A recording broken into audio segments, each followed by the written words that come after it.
Hello. Welcome, everybody. Welcome, welcome.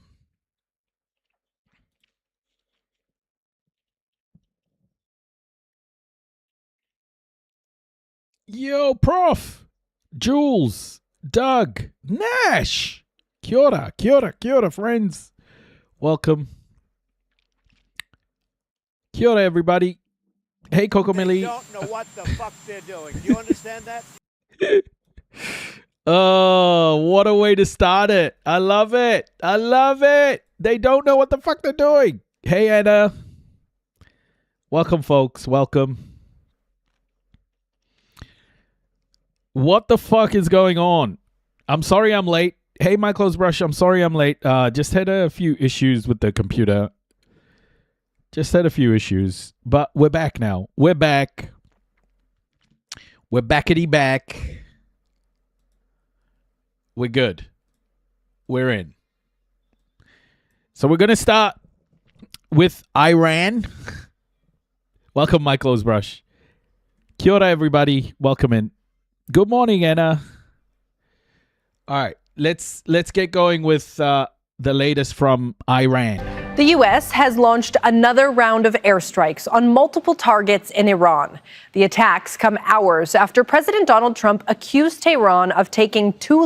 Anxiety lost again yesterday. I was worried about paying a crap ton to fix my tire. They charged me nothing, and I kept my tire. Whoa, that's awesome. Good on you. I'm happy for you. When will you get back to the files?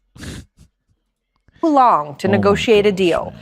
U.S. Central Command described the strikes as a result. I'll get back to it when I get back to it. We're covering Iran at the moment, and we're covering these things. We'll get back to it when we get back to it. Result of Iran's unwarranted and continued aggression. Iranian media reported that explosions were heard in Bandar Abbas, Sarik, and Minab in the south. In response, Iran's Revolutionary Guard says it attacked 18. That's okay, Miss Leia. It's just I have like 5 people ask me every day. It's like, guys, just there's so much happening. Major U.S. targets in the region. U.S. military bases in Jordan, Kuwait, and Bahrain were targeted.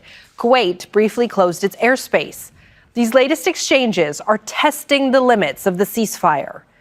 Iran has announced that the Strait of Hormuz is closed now, but the U.S. has denied that and says it's okay.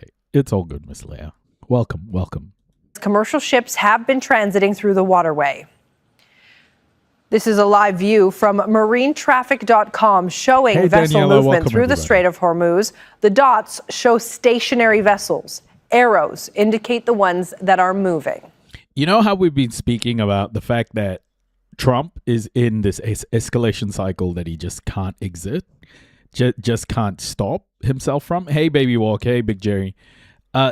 This is what we're seeing. It's delusional to think that bombing again is going to change anything, right? Didn't Congress vote to stop him? Nah, man, the Congress didn't vote to stop him. The Congress voted to seem like they give a shit, but ultimately they're not going to stop the guy because both Democrats and Republicans want to bomb Iran. It's bipartisan, right? In America. Rory Challens is standing by for us in Washington, D.C. But first, let's bring in Al Jazeera's Tawhid Assadi, who is live for us in the Iranian capital. Tawhid, Iran says it has retaliated for the U.S. strikes. What can you tell us about Iran's response? Well, it's the third consecutive night that followed. Is it true that Iran has another path for oil using rail system? I think it was through countries like Afghanistan. Yes, it is. Cretaceous. Yes. Welcome. In a period Hey, of Radio Free relative Cloud. calmness, I would say, and ceasefire, we right now witness a new round of escalation following the exchange of fire between Israelis and the Iranians on the first night. Then on the second, the initiation of a sort of confrontation between the Americans and the Iranians. And last night, of course, was the third in which Iranian territories were targeted by the Americans. I hate being American. I can see why, because the world currently really despises America. And the Football World Cup is a great example of that. The thing you got to understand, Kiki, all of this is an opportunity. It's an opportunity to change your reality. And, you know, it's an opportunity to educate. It's an opportunity to inform. It is an opportunity like you'll never get again. So don't waste it. You know,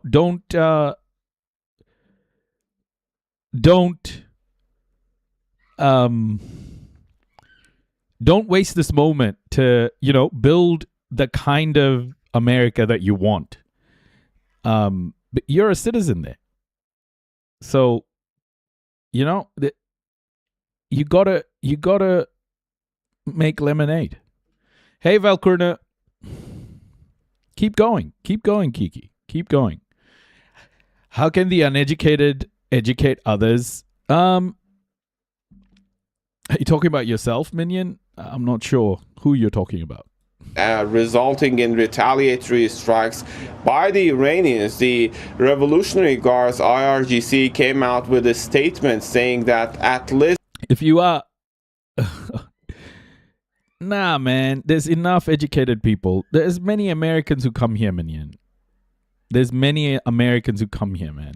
Like, I think see, this is where leftists in America need to pick up the slack. I'm talking about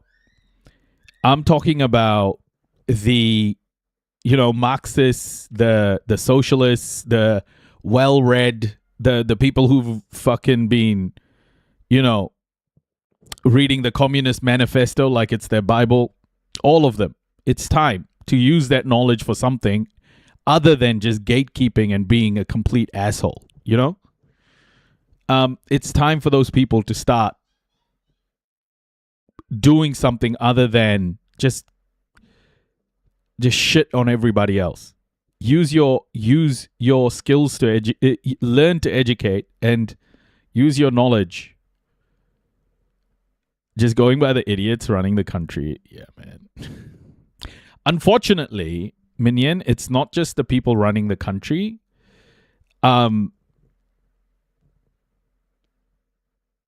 It's not just the people running the country. It's American imperialism. So even if smart people become president, like, you know, we thought Barack Obama was a smart guy. We thought, Kamala Harris would be smart, but they're all genocidal. They're all fucking American imperialists. It doesn't matter. It doesn't matter how many degrees they have. They're all still bloodthirsty. They have to lead with the military. Lion Somalia. Oh, bro. Did you guys see the welcome the Somalian referee got in Somalia? Wow. I love it. That's solidarity. We're going to have a look. Okay. I'll bring that up. 18 targets have been hit across the region in 3 countries of Kuwait, Bahrain, and Jordan, in which the U.S. bases are located. And also they're talking about their intention to continue as long as the American strikes continue to target the Iranian territories, about which I can say that over the last night we received reports and we witnessed actually explosions. Could they replace all imports through this rail system? And you can never replace what can go through ships. It's very hard to do it via land, for various reasons. I think it's very tough. These boats carry millions of oil barrels, right? So the boats are the most efficient way, I would say, but they can definitely do a job.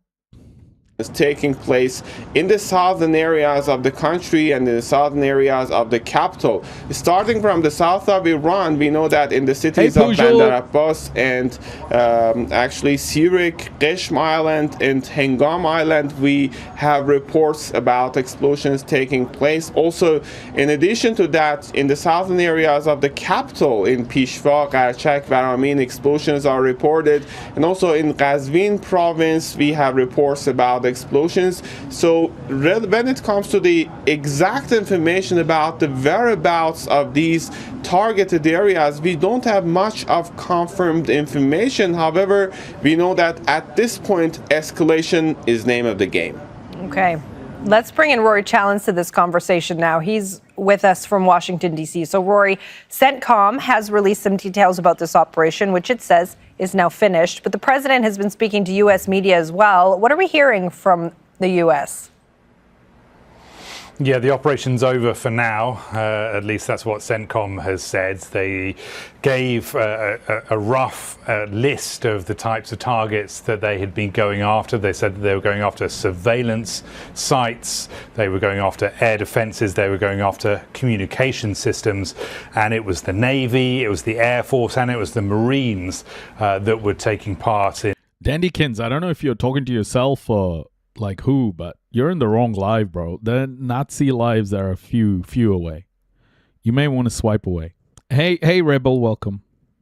In these attacks, they say that the targets they were striking, they were taking out because, as CENTCOM put it, they were posing a threat to US forces in the region and also to commercial shipping. So essentially, CENTCOM is painting this as a self-defense operation. Now, that is different to the language that we're hearing from the political leadership, from Donald Trump and from Pete Hegseth.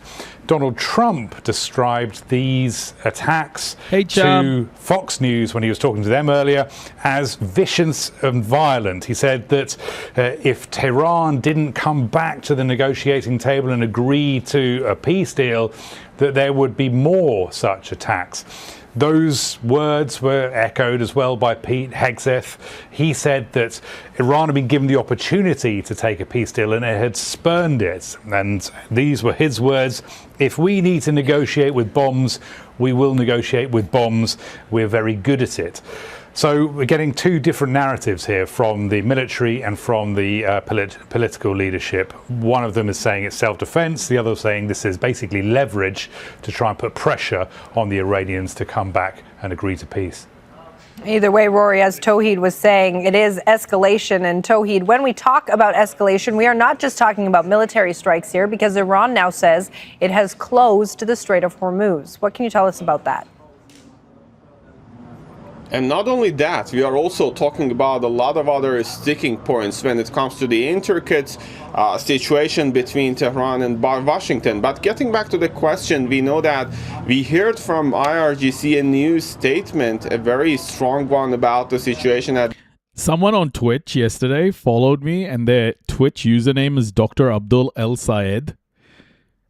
Look, I know it can't be him, okay? He's not on Twitch.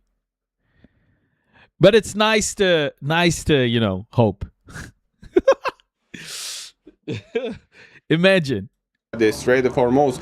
Prior to this escalation, we knew that a very limited number of ships and vessels and oil tankers were given a chance to transit through this geostrategically significant choke point. However, it was announced by IRGC that the Strait of Hormuz is now completely closed following the violation of ceasefire by the Americans, and they also warned against the ships and vessels planning to approach, saying that any sort of approaching to the Strait of Hormuz at this time is going to be interpreted as quote-unquote cooperation with the enemy, with consequences. And also they have asked the vessels and ships not to leave the anchorage in the Sea of Oman or Persian Gulf or other areas in order to approach the Strait of Hormuz. Meanwhile, we've got this written message by the airspace commander of IRGC. He came out to say, you're making the sacred Strait of Hormuz insecure.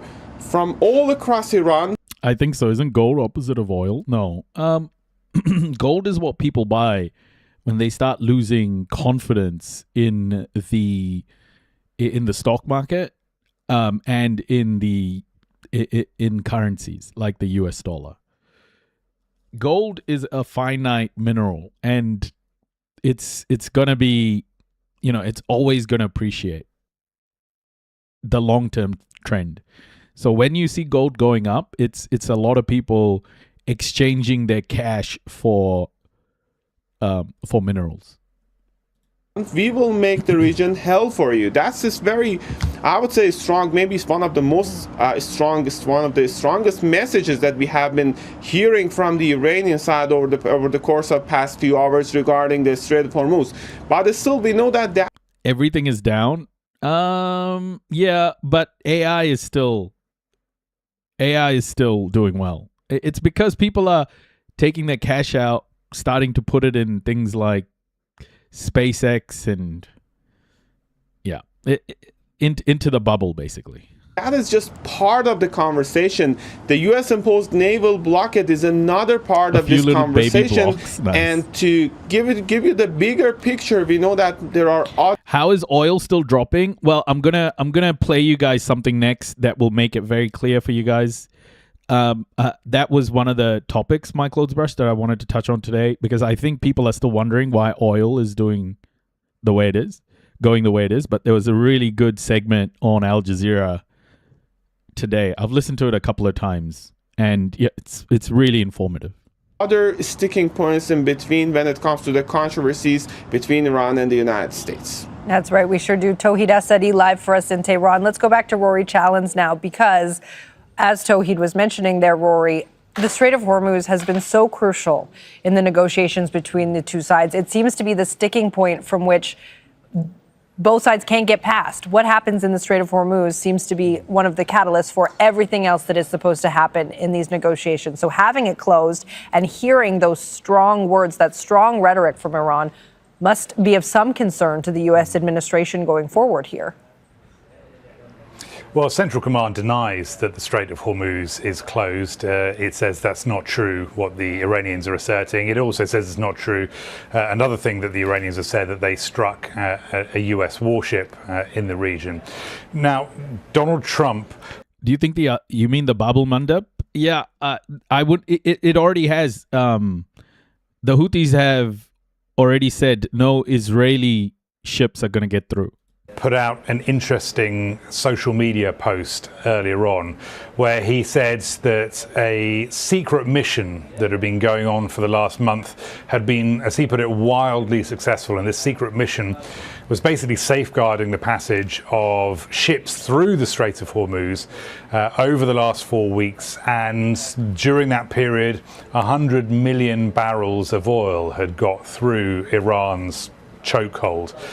Now, although the US president is saying this was a secret mission, it sounds pretty much identical to Operation Project Freedom, which we were told very specifically and explicitly about a month ago, that this is what the United States was going to be doing.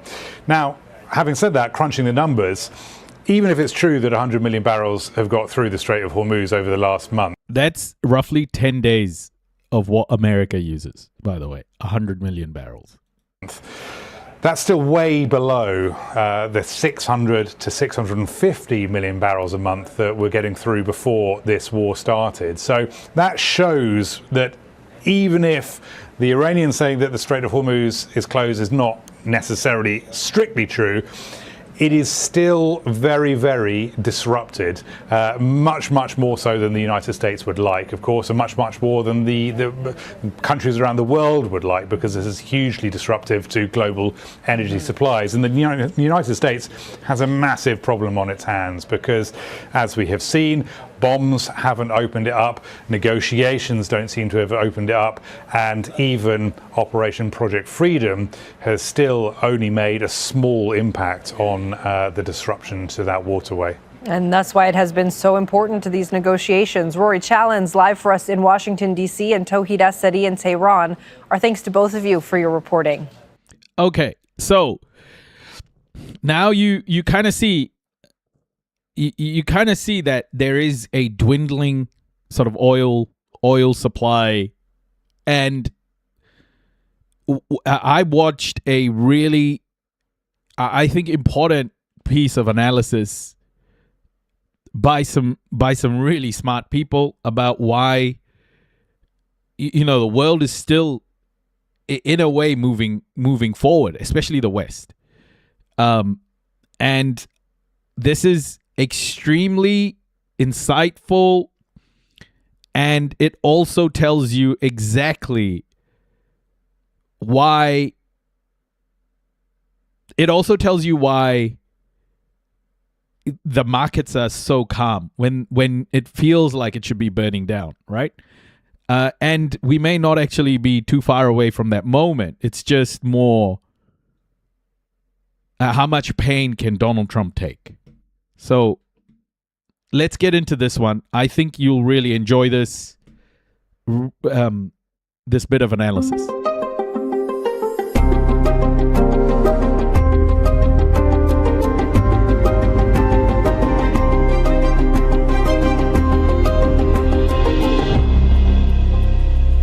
Hello, I'm Sami Zaidan. This is Counting the Cost on Al Jazeera, your look at the world of business and economics. Hovering at $100 a barrel, oil prices were expected to soar even further. Yet, more than 100 days into the Iran conflict, yeah, Jay, because we're watching America make one of the biggest mistakes in the world, and they are still mass murdering brown people. So we're watching that. I think to pay attention to America's white supremacist crimes is very important. They haven't. Has the world absorbed the energy shock, or is the worst still to come? The impact is far from equal. The UN says vulnerable economies could see oil import costs rise $20 billion a year. Can they afford to protect businesses and households? And where will the money come from?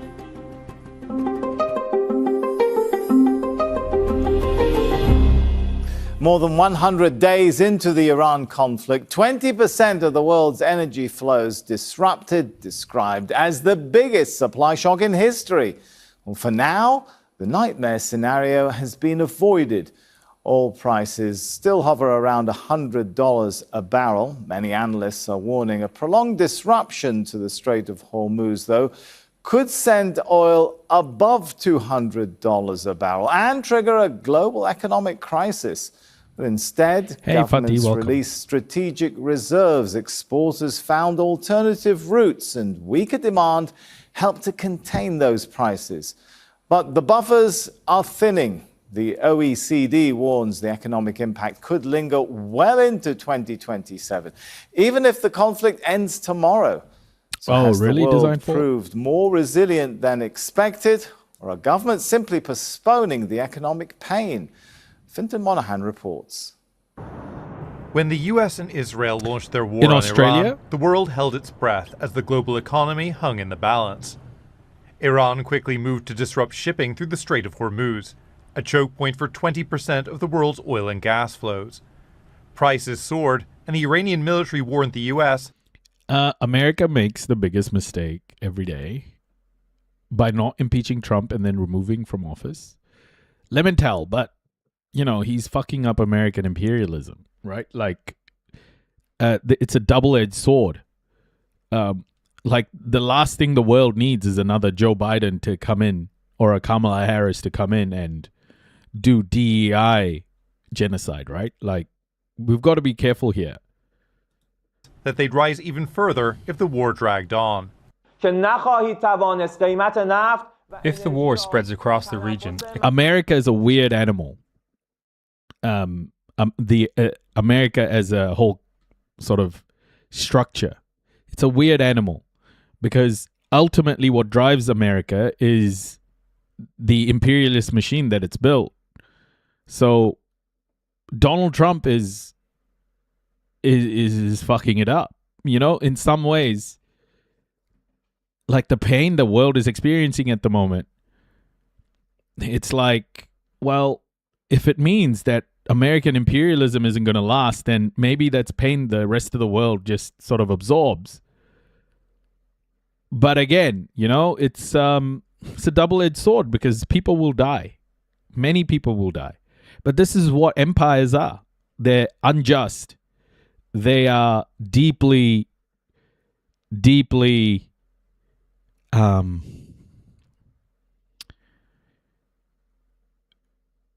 inhumane. That's what we're dealing with here. Expect oil to reach $200 per barrel. Oil prices follow the level of security in the region, and the source of that insecurity is you. Many analysts feared the worst, but this didn't end up happening. Oil prices shot up when the war broke out, with the daily average of Brent crude peaking at just over $114 a barrel. But they've since settled down, dropping back below the $100 mark. Yeah, truth spoken. Much higher than before the war started, but a lot lower than many expected. We have everything we need. The world doesn't. But I will say, people thought it was going to be a lot worse. Today I looked at $96 a barrel. People thought that was going to be $300 a barrel. The US is the world's largest oil producer. It had been ramping up production even before the crisis began. Since the war broke out, it's been able to export an extra 2 million barrels of oil a day. Many countries that used to get their oil from the Gulf have turned to America, and the increase in supply has helped calm the market. Nations belonging to the International Energy Agency also agreed to tap their strategic reserves after the war began. I have an idea. Let's knock out Medina, and I think you mean Medina, Medina, and just start being people's worst nightmare. Rodney, if you're one of those pro-America douchebags, let me just say this. Just go have a moonshine, bro. Shut the fuck up. Around 400 million barrels were released, further easing pressure on oil prices. At the same time, China has cut its oil imports. Before the crisis, it was taking in 11 million barrels per day. Now, industry experts say it's only importing around 6.5 million, choosing instead to rely on its reserves. Other smaller-scale measures have also helped ease the pressure. Some ships are finding ways to make it through the Strait of Hormuz. And the US has granted sanctions waivers on Russian oil, making it more freely available on the open market. But the danger is far from over. Nations have been eating into their reserves since the war began, and eventually these will begin to run dry. Even the United States has had to tap into its stockpiles in order to ramp up exports. And while China has reduced its imports, it may be a matter of time before this begins to rise again. The global energy shock has rocked the world economy, but major actions by global... By the way, I also want to cover what's happening with inflation in America. Inflation is also climbing. It's a slow thing. Once it starts to get here, it will slowly creep into everything, and before you know it, you're fucked. Global players have granted a reprieve from the worst-case scenarios. But if a lasting solution can't be found to the blockade at the Strait of Hormuz... I did see that, Darlene. I saw it on RNZ. What good news, eh?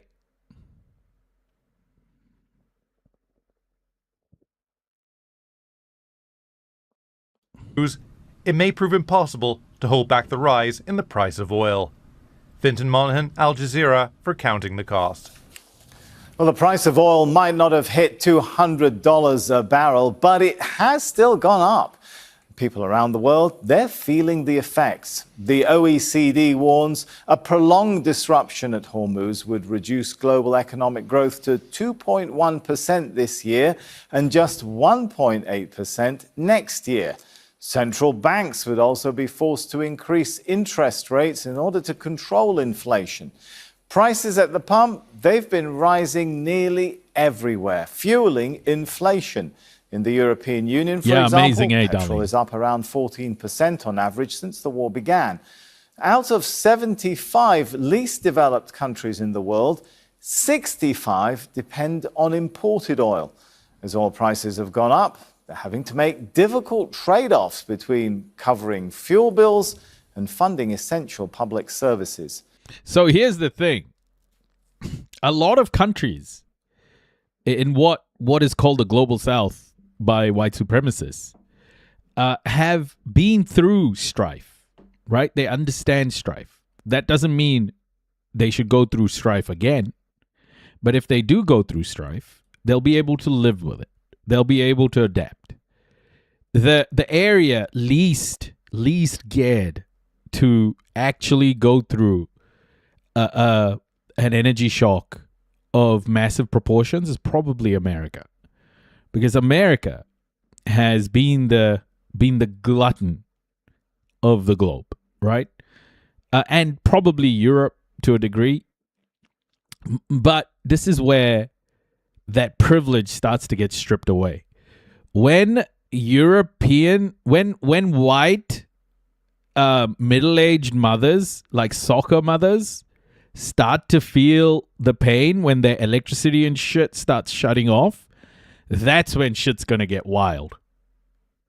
Oh my gosh, you don't want to fuck with the soccer mom. Did you see how they felt when Jimmy Kimmel got cancelled? They started boycotting Disney.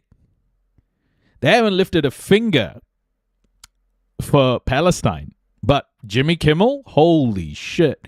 Wait till their electricity starts turning off. Those ladies will be out on the streets, bro. Hey, Dunya, salam. Around 1 billion people live in these countries, and nearly a third of them are below the extreme poverty line. Well, that means they live on just $3 a day. So, if oil prices keep rising, it could have catastrophic effects on some of the world's most vulnerable people. Well, for more on this, let's bring our guests into the show. We have joining us from Paris, Neil Atkinson. He's a visiting fellow at the National Center for Energy Analytics in Washington, D.C., and the former head of Oil Industry and Market Division at the IEA. In London, David Lubin. He's a senior research fellow at the Global Economy and Finance Program at Chatham House. And in New Delhi, Jayati Ghosh. She's an economist. Okay. Jayati Ghosh is crazy work. Jayati Ghosh. Fuck that shit, bro. The guy is brown. Yo, just say her name the way it's supposed to be said. Jayati. Jayati? Not Jayati. Jayati. Economist and professor of economics at the University of Massachusetts. A very warm. She's like, this motherfucker. And welcome to everyone. Now, to kick things off, what I'm going to ask everyone to do, and we can start perhaps with Jayati, but first of all, each of you, in no more than 10 seconds, can you tell us what has been the biggest single surprise of this economic crisis triggered by the war? I think the biggest surprise for many people has been the extent of interdependence, not just in terms of oil and gas, and obviously fertilizer, but the range of byproducts such as helium, phosphate, sulfur, etc., that are impacting production, but also impacting the lives and livelihoods of formal and informal workers. All right, David, in 10 seconds. I think the biggest surprise is that the war began at all in the first place, because the economic consequences of it were so glaringly obvious. I think if I had 10 seconds, I'd just be like, we're fucked. We're all fucked. And yeah, it's gonna increase. The amount of being fucked is gonna be increased. Thank you. That this was an existential threat to the government of Iran, that the Strait of Hormuz would be closed, which was something that had been understood by the US administration fairly clearly, I think, and that the stagflationary shock for the global economy that was playing out as we speak was really quite likely. And Neil, what's been the biggest surprise from this whole crisis? Prof, not everything has to be related to guns like it is in America, okay? Not everything has to be related to guns. Shotgun journalism, really? Do you think? The biggest surprise so far has been that since the crisis began more than 100 days ago, that oil prices have not escalated to much higher levels than they actually are. Okay, now let me pick up with David and ask this. If the measures which I mentioned at the beginning of the show, things like China cutting its oil imports, some of the relief of sanctions on Russian oil, the US ramping up production, many economies opening up their inventories. If some of that has worked to some extent in not taking oil prices as high as some had predicted, I guess the question, David, is for how long? Is the timeline here infinite for how long we can hold off? Well, it's worth bearing in mind that the average price of Brent in 2025 was $69 a barrel. I'm good, thank you. Good to see you. However low oil prices seem at the moment, they're still substantially higher than they were in 2025. And that means that the inflationary shock will remain a serious threat to overall to kind of financial stability in the world. The biggest risk is that the United States incoming Federal Reserve Chairman Kevin Warsh will need to hike interest rates. The market is currently pricing something like a 70% chance that the US Fed will need to hike rates later this year. 70%? That's not enough. It should be at least like 90. And given how thank you so much, Jennifer. Thank you. The structure of global asset prices is, given the amount of optimism that's embedded in the S&P, for example, in credit spreads, the risk of a rate hike in the United States is very substantial because it could derail the structure of asset prices, and that could be very damaging. Very damaging on the horizon. Neil, at what price point does domestic pressure in the US, from things like the pump prices, the summer driving season, dwindling reserves, at what point does that force Washington to start to have to choose between, does it want to supply the world? Does it want to protect American consumers and have to change some of the export policies? Well, we're already seeing in the United States pump prices, certainly as far as the national average is concerned, rising around $4 a gallon and substantially higher in certain parts of the country, including California. What we'll start to see as the holiday season kicks in, particularly after the Independence Day holiday on July the 4th, is whether discretionary driving is actually going to be hit. So far in the United States, there has not yet been a particularly dramatic impact. But politically, as we all know, the gasoline price in the US is very, very sensitive. And it may well be that once we start heading through possibly $5 a gallon or more as a national average, then there will be pressure to find some sort of solution to the Middle East war. But at the moment, there is no sign of a solution to the Middle East war. So what is the timeline for that pressure, do you think, Neil? Well, I suspect we still have several weeks to go. And, something I've learned in more than... Several weeks? Yeah.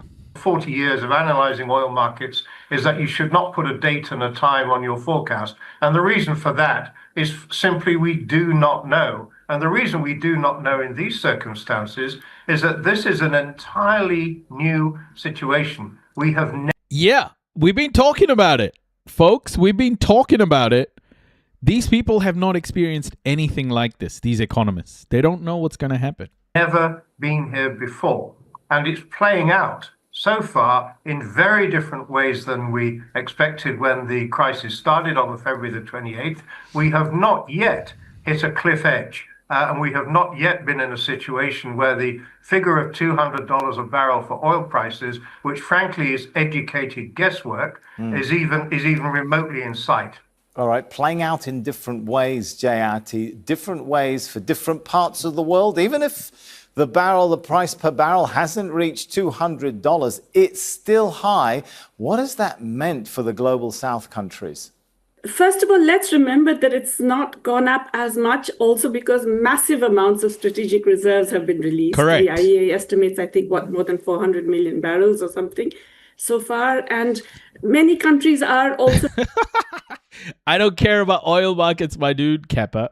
Just tell me if I should buy SpaceX or not. I am not someone you should be asking about the stock market and what to buy and what to sell.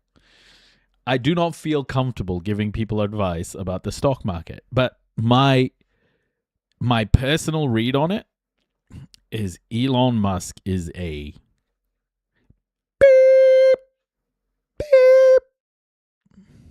white supremacist. So releasing their own strategic reserves, and that has kept the reasonably stable within around $100 a barrel crude. But the impact already in all kinds of different ways is massive. I can talk about South Asia and Sub-Saharan Africa, where, as I think you already mentioned, these are some of the poorest people in the world also reside in these areas. And natural gas, which South Asia and Sub-Saharan Africa import heavily from the Gulf countries. Already, the price of certain types of natural gas has massively impacted the possibilities of just cooking gas being available. How the fuck did Elon Musk get away with 2 public Sieg Heils while the whole world was watching? He did 2 straight up Sieg Heils. And he got away with it. What the fuck? He did 2 Sieg Heils in a row, one after the other. Like they were real. He with his chest, he did it. To people, the prices of which have skyrocketed. In India, they have cut the commercial access to cooking gas, which also impacts small traders, people who cook on the streets, the street food vendors and so on, which really means actually millions of people have lost their livelihood already. We're not even talking about the crisis having fully hit yet. I don't know if I want to ask you, Jayati, what will it mean if we do hit? This is the thing, right? In the news, we only will be all waiting for news about when it fucks up the West, right? Like the UK or Europe or whatever. But countries around the world are fucking struggling, bro. Africa, like Asia, Africa, there are countries that are struggling right now and they're starting to ration. This is obviously going to impact the global South. It's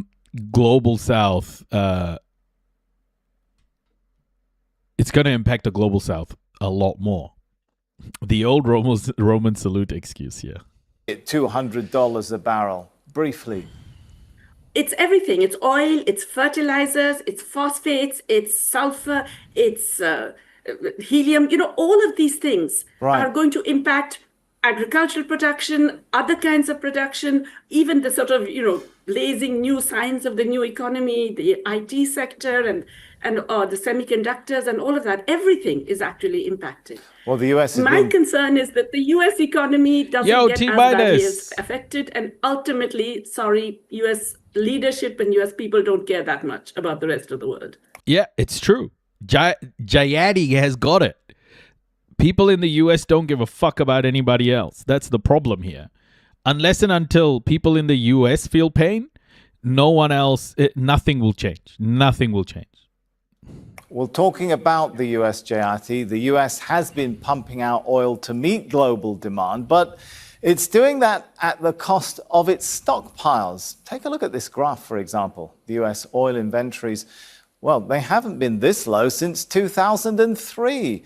There's still around 100 million barrels, but America is drawing from this in order to ramp up exports. Neil, briefly, how much of a timeline do we have before those inventories start to run dry?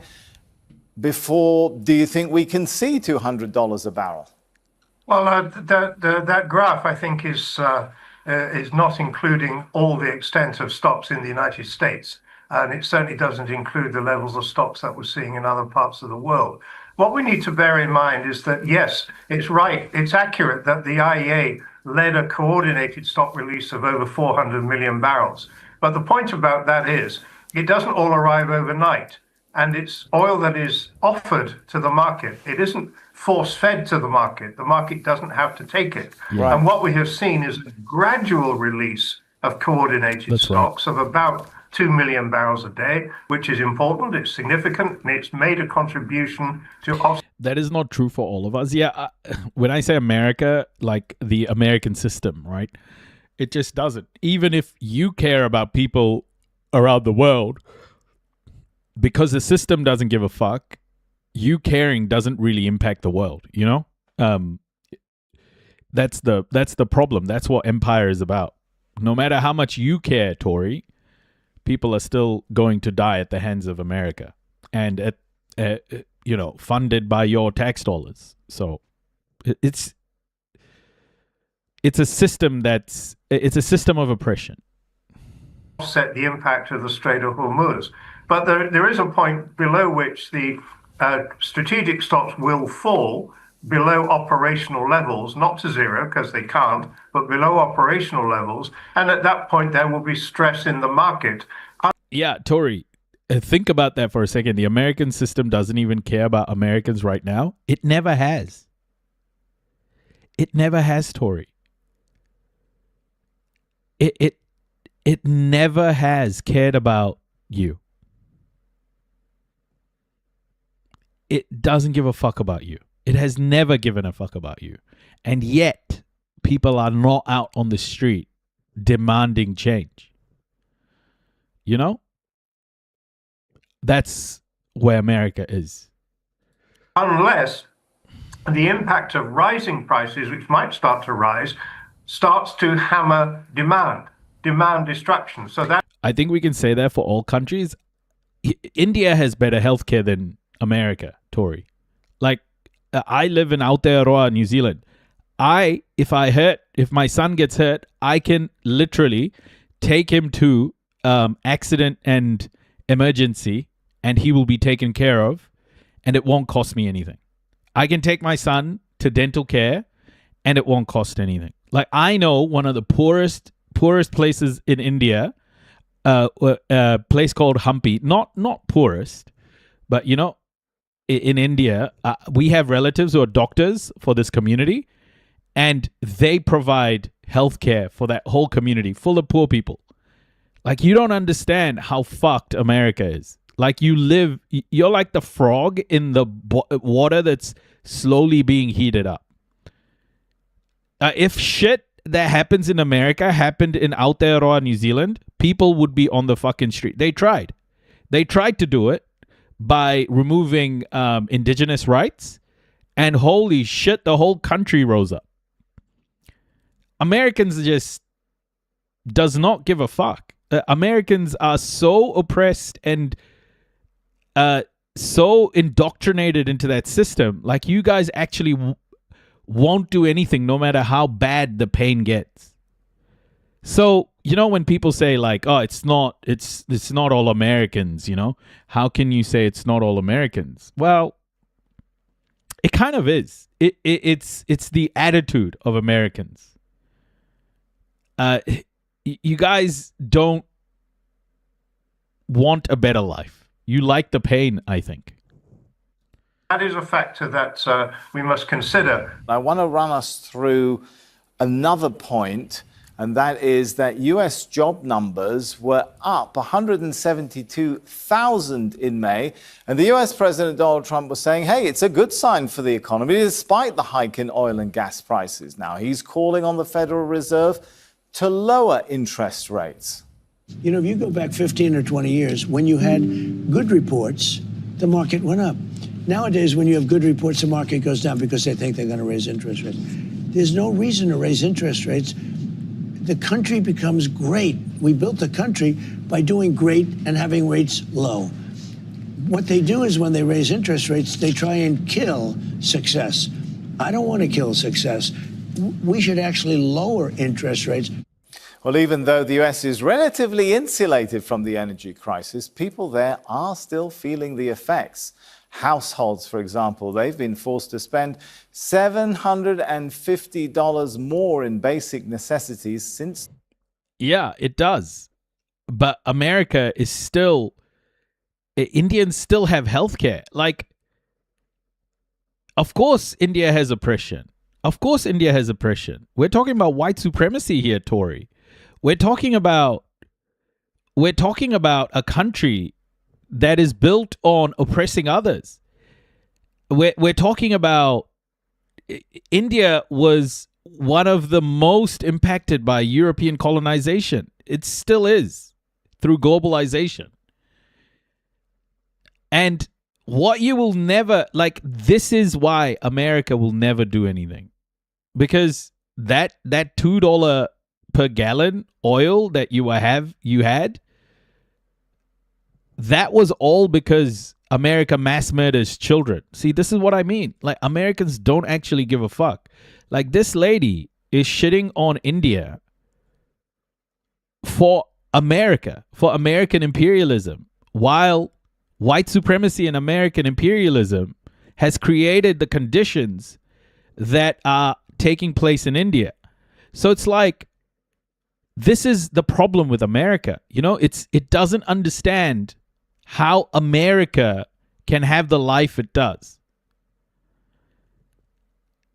It's like Americans shouldn't talk about why some other place is being oppressed when America is creating the conditions around the world, Tory. Americans have to start taking accountability for America. You know? Americans love to talk about other people while bombing children. The world is kind of sick of all of this shit. Like, American exceptionalism is one of the most hated fucking things around the world. It's so fucking insanely stupid, and all Americans fucking talk about is like their constitution and shit. It's stupid. America is like causes the most amount of pain and harm around the world every year. And yet you're here talking about another country. You know, it's like a very American thing to do, Tory. What you need to understand is you either look into yourself and understand that you are in the shithole, and America has no morality to stand on, and people in America need to change it instead of talking shit about other countries.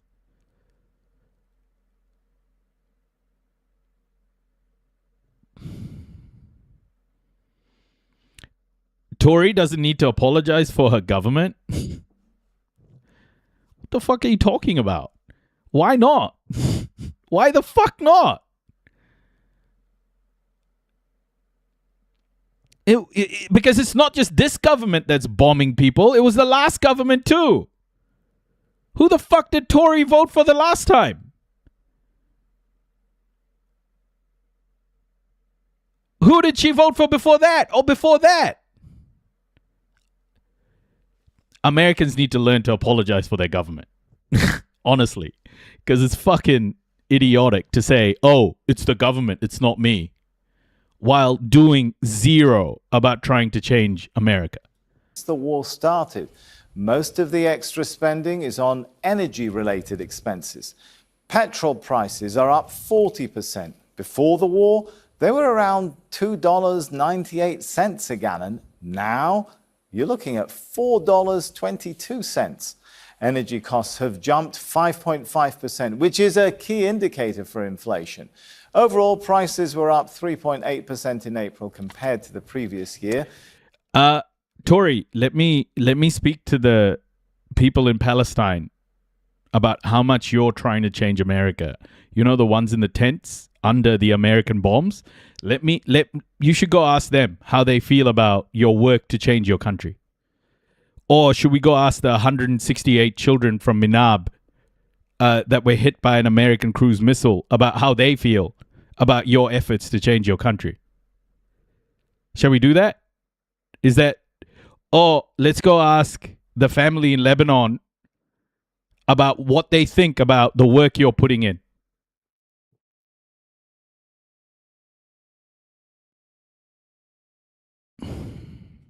The biggest increase in 3 Just don't pretend to be the victim, that's all. Okay? It's insane. years. So, David, when we look at what's happening in the US and you compare it to Europe, well, the ECB, European Central Bank, widely expected to actually raise interest rates this week, David. Is their cautiousness about inflation justified, or is Donald Trump right that, raising rates in... Tori, you basically came in and said, it's not me, it's the government. And Melanie here is like, it's not me, she doesn't have to apologize for her government. It's like, what the fuck is America doing, man? Honestly. Into an energy shock is the wrong medicine. You can't cut the oil price. America isn't a fucking race, Tori. America isn't a race. You can't be racist against Americans. What the fuck are you talking about? Noisy, have you covered this Grand Planta fella? Feel very depressed that the best the American left can come up with outside of Mamdani is a former Blackwater employee as recently as 2018 who has objectively murdered loads of brown people while in the military. LOL. Yeah. Yeah, man. I've seen this Grand Planta guy. Like he's getting a lot of support. Like even Dropsite News and stuff is like supporting him. I don't know why they're taking sides on this. Like Dropsite News should just...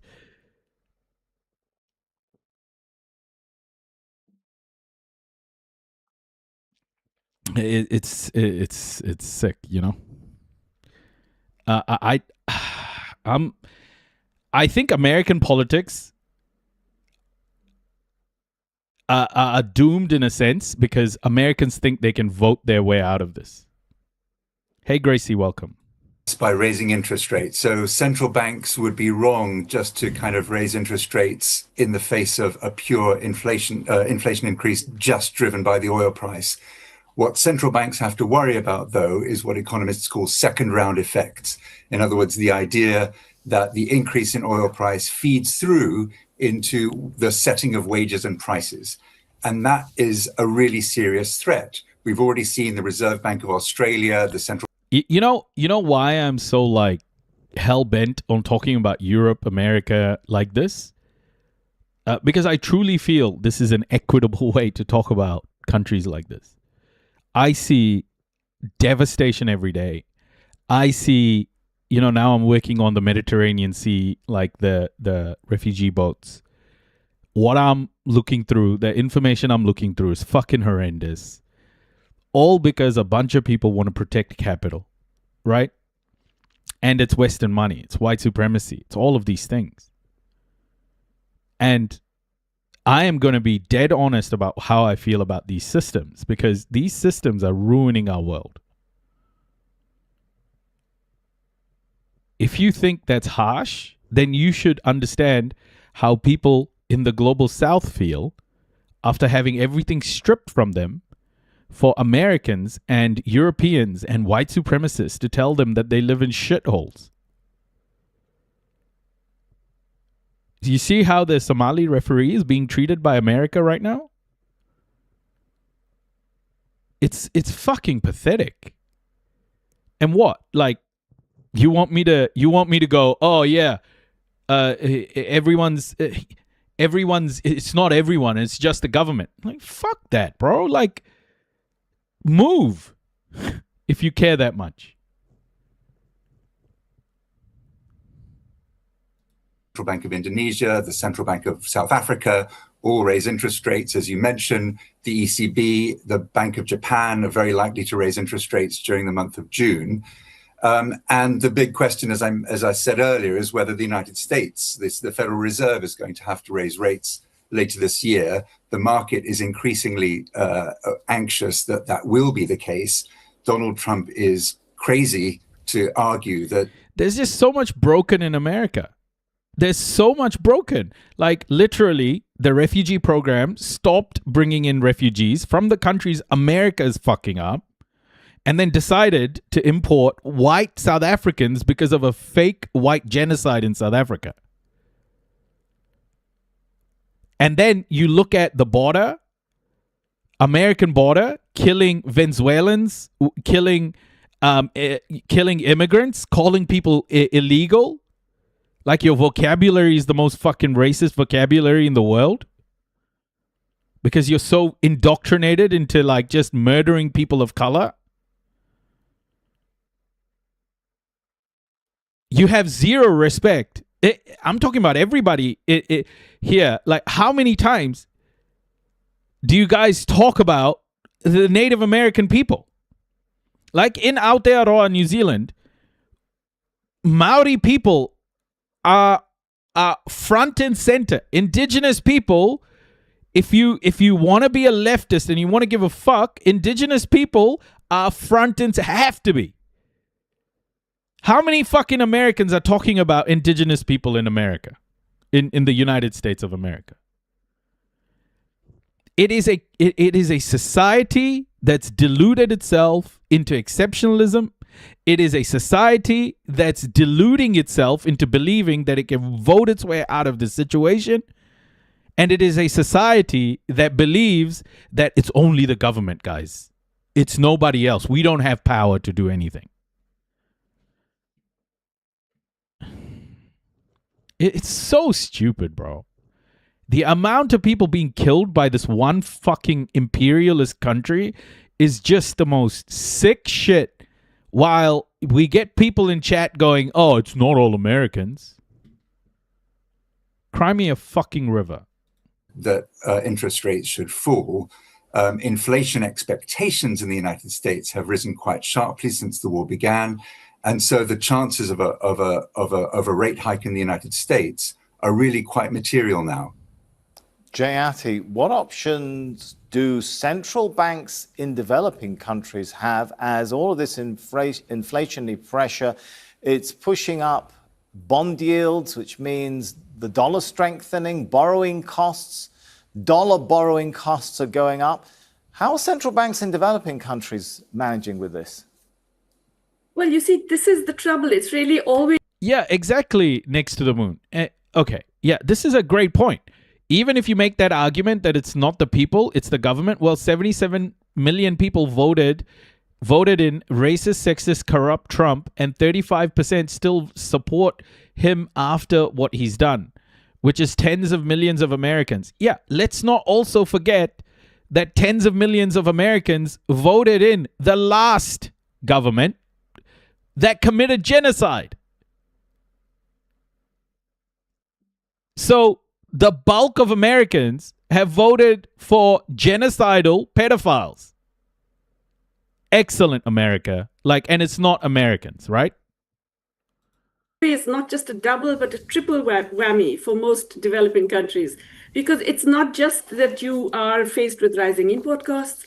Our exports, a lot of our countries relied quite heavily on exports to the Gulf region. Those have come down dramatically. And there's capital flight already out of our regions. And that means you really have to raise interest rates to preserve or prevent your currency from devaluing too much. So it's a multiple whammy in that sense. So Indonesia, for example, Indonesia's interest rate rise is because of the fear of capital flight. And if India does it also, it will be because of that fear. It's not really about inflation. And then you get told that you're racist against Americans, bro. Fucking hell. It's so stupid. It's so dumb. Control, because in India, it's driven by the cost price increase. It's not wages at all. Any sign of a sovereign debt crisis that we should be worried about, Jayati? Briefly. Yeah, well, look, there are many countries in quite severe debt crisis already. And they affect very large, I would say about 300 million, 400 million people across the world are affected quite dramatically by living in countries with very serious debt stress. As long as it's not seen as, shall we say, a systemically important for the global economy, then unfortunately, global finance and the US are not going to bother with it. All right, it's really only when these are seen as central to systemically important that it's going to matter. Let me take it to Neil in Paris now. Europe and Asia, they've deployed a range of responses to the crisis, right? From inventory releases, supply diversification, price controls, looking for alternative supply routes. Is there a model you can look at, Neil, and say that's emerging as the right model or the better model of how to handle this crisis? Or is it a case of there isn't a one-size-fits-all? It really depends on your geography, your pre-existing infrastructure, and so on. Well, there isn't a one-size-fits-all sort of magic bullet. that can deal with this, because, as I said earlier, we have never been in this situation before. And what we're seeing, certainly here in Europe, I ricochet between London and Paris on a fairly regular basis, is that there are already signs, certainly here in France, of an impact on tourism and the industries that are associated with that. So Europe is reacting because yes, there have been support, for example, by the French government to help motorists offset the cost of higher gasoline and diesel prices, and we'll see similar measures introduced, or we have seen similar measures introduced in other countries. But the wider issue of offsetting the impact of the Strait of Hormuz, that's a big question which will require, if there is to be significant efforts to bypass the strait in the future, that is going to require tens of billions of dollars of investment and infrastructure in pipelines, loading terminals, storage facilities around the Gulf. But what we've already seen in response to the crisis so far, as I come back to this point, that everybody talks about 20 million barrels a day or so of oil coming through the Strait of Hormuz on a daily basis. And that was true before the crisis. But what we've already seen is that countries such as Saudi Arabia and the UAE, which have the ability to divert oil from the normal escape route through the strait across their territory to other loading terminals, they are doing that on a large scale, and they will do more of that in the future to help offset the crisis. But the point about this is, so far, is that yes, we have lost normal flows through the strait, but a range of measures, including higher exports from I seem agitated. Yeah, man. Just every time I speak about America, there's some Americans going, "Oh, it's not everybody. It's just the government." You know, it's like, fuck, bro. Enough, man. Take accountability for your bullshit, you know? Just take accountability, America. Take fucking accountability for what your country does to the world. Elsewhere in Saudi Arabia and the UAE, reduced Chinese imports, higher US exports, strategic stock withdrawals, demand destruction, they have offset it so that so far the net fall in supply is significantly less than the gross number of 20 million barrels a day. All right. So maybe the worst is come.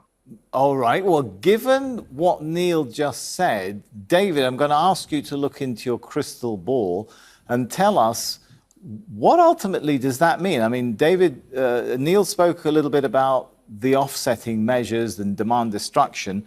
Is a global recession then an inevitable fate that we're looking at if this drags on? Are we looking at a strong possibility of a global financial crisis? What is on the horizon for the world? I mean, it's very, very difficult to say. I mean, obviously there are scenarios that you can point to where the Strait of Hormuz stays permanently closed, where oil prices go to...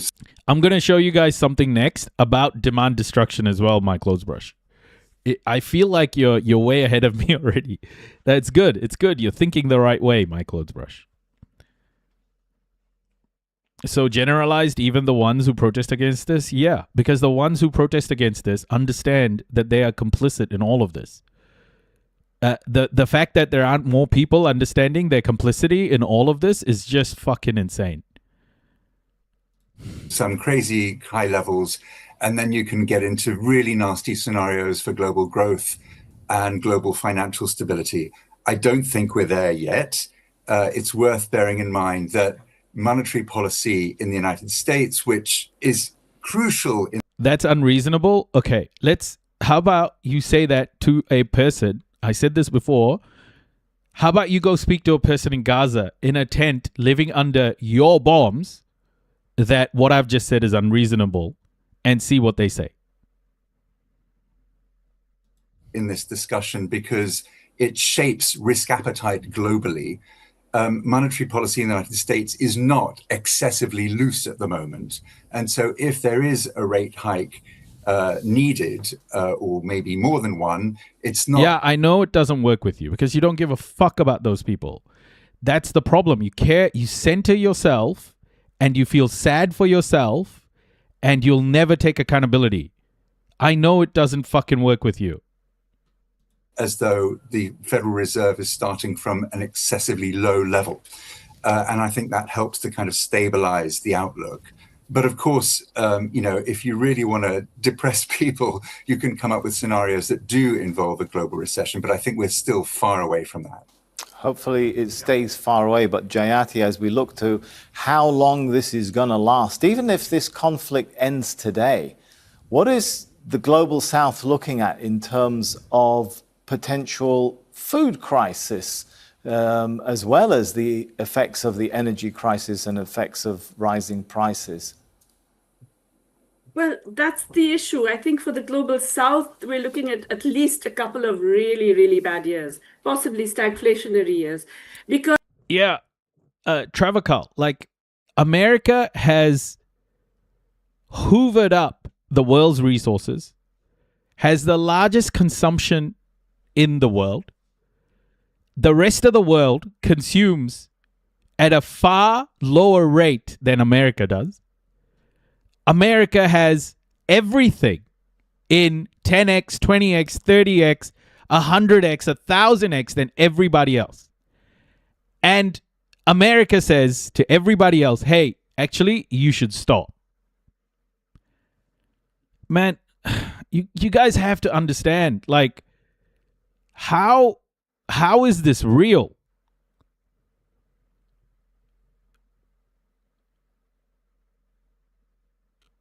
What's climate deportation? It's I'll go through that in a bit. Mr. Tom Tom. We're going through that section, and that's another thing America's doing. Those impacted by the climate crisis are now being told they have to go back to these climate disaster areas by America. Because it's not just, even as you say, if the conflict ends tomorrow, we will still have the impact of unleashing all of these kinds of stopped supplies. Fertilizer prices will remain high. That is already impacting sowing across, this is the sowing region in large parts of Asia and sub-Saharan Africa. And that's going to impact yields over the next year and a half, actually. And all of these things really they have a sort of dynamic impact. The declines today in employment. Yeah, the problem is, Travakal, you're not recognizing the asymmetric nature of the relationship with America. It is an abusive relationship, right? America is the abuser, and it's very asymmetric.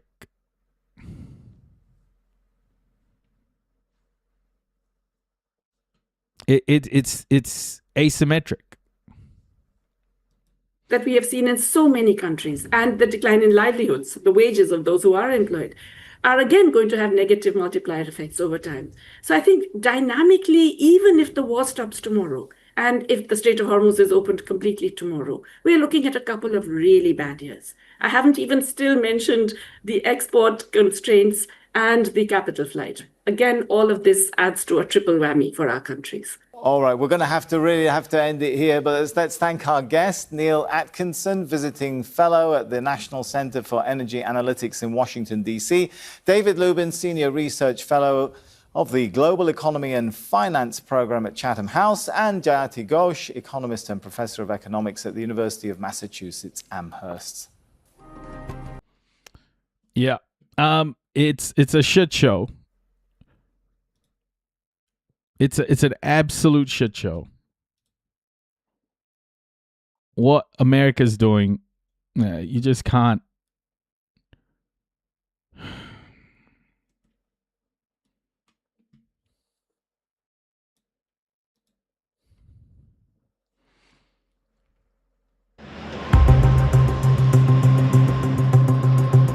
These towering construction cranes used to run on diesel.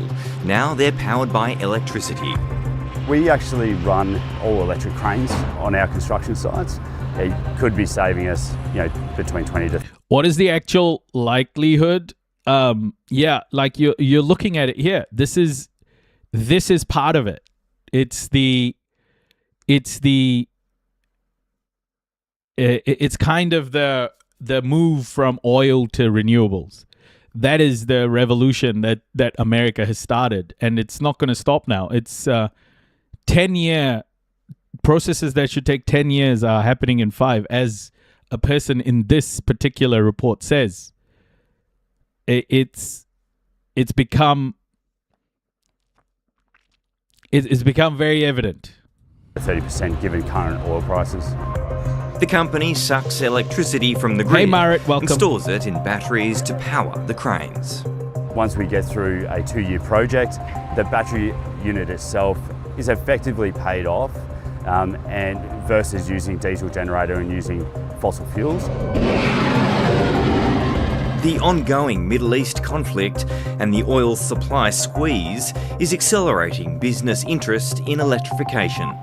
The reality is it is rapidly, thanks to Trump's war on Iran, rapidly coming up the learning curve. And it'll be a story of things that we thought were going to take 10 years are probably going to take 5. Between March and May this year, NAB says the uptake of loans to finance green equipment was almost double the amount over the same period 12 months ago. The explosion of batteries on the market means energy can be stored and released during peak time, driving power costs down. We just saw from the Australian Energy Market Operator that batteries are now setting the price of electricity upwards of 30% of the time. 4 years ago, gas was the #1 price. What do they do with our money? Electricity becomes more expensive in the USA and Europe.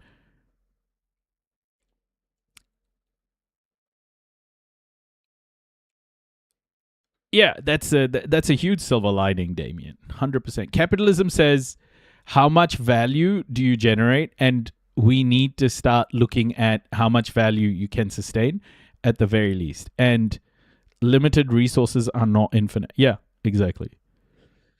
I actually did this. I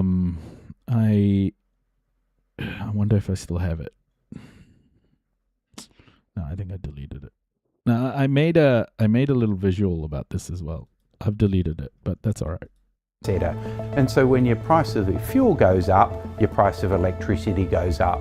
But to 2026, batteries are now transforming the global landscape. The world's just going to move on from America. Like, from... Where do you think these people are getting solar panels from? Do you think they're getting solar panels from fucking Australia? No, they're getting it from China. And this is how the transformation will happen. This is how the transformation will happen. And the world is going to leave America behind. Because America isn't changing. People in America don't want America to change. Like, I just feel like Americans are always talking about change. But where is that change coming from? It has to come from the people.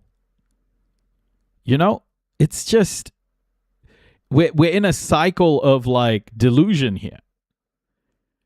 Because when you talk to Americans, it's like, oh, if I don't vote for the Democrats, then the Republicans will win. You know, it's like this cycle of delusion. Constantly talking about the fucking elections like it's the only way to engage in political discourse. This paint business on Sydney's northern beaches is now all in on renewable energy, with solar on the roof and batteries charging its fleet of EVs. To be honest, if you told me 7 years ago that we'd be where we are now, I would have said you're dreaming. David Stewart made the switch to renewables to save the business cash over the long term. And on top of that, we're now powering 5 EVs over 60,000 kilometres a year. While it's clear electrification across the economy is accelerating, analysts say businesses could be about to face a major hurdle when it comes to their renewable investments. The problem, they say, is that unlike households, industry lacks the professional support services to help them install and run renewable energy systems. Because if you're, spending most of your time working on your business, you don't necessarily have the time to school yourself up in the way that maybe a house. Good on you, Damien. Whereabouts do you live? Whereabouts do you live? Like, do you live in America? Are you American? Wood. So demand was 49 kilowatts. Salma. Now down to point. Melbourne. Nice. Yeah, one of the biggest changes in Australia happening right now is coming from the housing, from people who own houses. Not the business sector is still catching up, but it's people with homes that are transforming Australia right now. It's so good, man. It's so good to see. Just completely get off oil and gas, Leave it behind.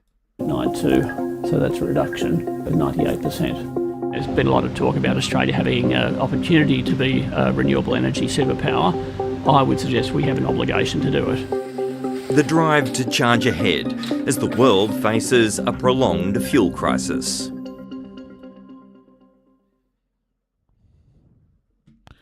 Yep. Okay. So now we're gonna go through an AJ Plus doco. We're on this energy theme right now, so we're gonna go through a quick AJ Plus doco that talks about why America is willing to kill over oil. I think it's a really good one. I watched it today, and we're taught that the global order is built on diplomacy and trade, but there's actually one resource that could bring it all to its knees, and the US has spent a century weaponizing it. Modern life starts to cease without having oil and its byproducts. This is Vijay Prashad. He's a historian and expert in neocolonialism who's written dozens of books to that end. He's made a career out of saying the quiet part out loud, especially when it comes to the high-stakes game of oil politics. Control who gets oil, and now you control their economy, their military, and even their ability to feed their people. It's one of the most powerful tools in international relations. From the 20th century onward, the world has begun to rely on oil. I'm surrounded by plastic, for instance. Plastic is made by petroleum. There are so many byproducts of petroleum. Petroleum was the fuel of our engines, but more usefully for machines in factories, for automobiles and trucks on the road, and of course to run most of our electricity grids and so on. I mean, the reliance upon fossil fuels, carbon-based fuels, is incredible. Vijay is going to help me break down exactly why the US is willing to kill over this resource and the power that comes with it.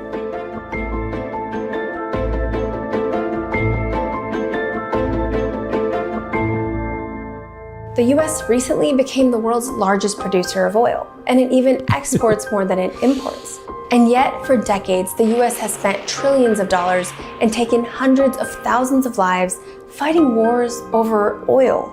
American power over oil is a funny thing. On one hand, we've got the direct physical control the US has over oil markets using its military power and interventions. On the other is the power it gets from people having to use US dollars to buy that oil. It's kind of a genius system that subsidizes the US economy, and it keeps the world in check. I like Vijay Prashad. It's more like Vijay Prashad still, criticize how America behaves, criticize all of that stuff. There's no reason. People like Vijay Prashad, right? They are the kind of leftists who will stick to praising governments. He still, when he talks about Venezuela and Maduro or whoever, like, I sense there's a lot of empathy towards Maduro and these other people.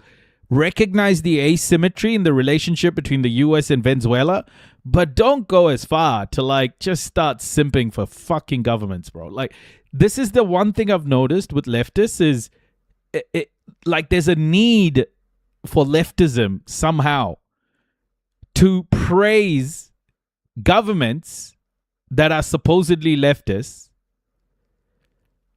or are leftist and not criticize them.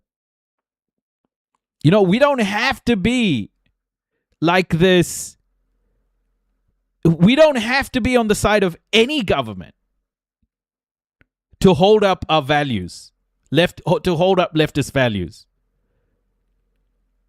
We have to recognize asymmetry, the asymmetric nature of the relationships countries have with countries like the US. Absolutely recognize it and understand that Venezuela is being fucked up by America. Absolutely recognize those things. But you don't have to then go and like just glaze Maduro. You don't have to do that. If I had a dollar bill in my hand, I would dip it in oil and say it's an oil-backed currency. Most oil sales around the world are paid for in US dollars, no matter who the buyer or seller is. That constant demand for the currency keeps the US government funded in ways no other country could sustain. The United States government has to print a lot of dollars and allow them to be in international circulation. Well, what guarantees the dollar? It's not gold. United States left the gold system in 1971. But what if it's just paper that I'm holding? But really what gives you confidence is you know that burbling out of the earth are millions, hundreds of millions of tons of oil. That priceless black gold no one can get enough of. And once you see how that oil flows, everything else falls into place. There is no end to the demand for oil in the world market. There is no end. People need it to survive in the modern world. And that oil is traded in exactly, dollars. Dopestick. We know that currently the US runs the world, but how? Look at this thing hanging over the flow of oil. It's kind of a dam or a toll booth hidden in the middle of the global economy. Since the 1970s, the dollar has been the main currency used for oil sales, a system known as the petrodollar. If you're the leader of a nation and want to keep the lights on, you'll need to get some US dollars first. The dollar plays an enormous role in extraterritorial power for the United States. The dominion of the dollar is underpinned much more by control over oil than simply the overflights of an F-16. Forward, it feels like this world is getting worse by the day. No, I think it's the contrary. I think the education that's happening right now, it's never happened before. The amount of learning and the amount of people waking up and starting to realize how the world works is huge. It's so huge. I actually think this is a revolutionary moment, and education is the revolution. I just hope people recognize it. I just hope people recognize the moment they're in and really lean into the education side of things. It is up to us to just continue to educate every single day in our communities, in wherever, because now you have seen it. You have seen the way the world works. You have seen the way the world works. Now you have to go tell people. All of you. That's the real revolution. If a country even thinks about selling oil in another currency, the US starts to pay attention, and not in a good way. It could very well respond with sanctions, destabilization, or even war.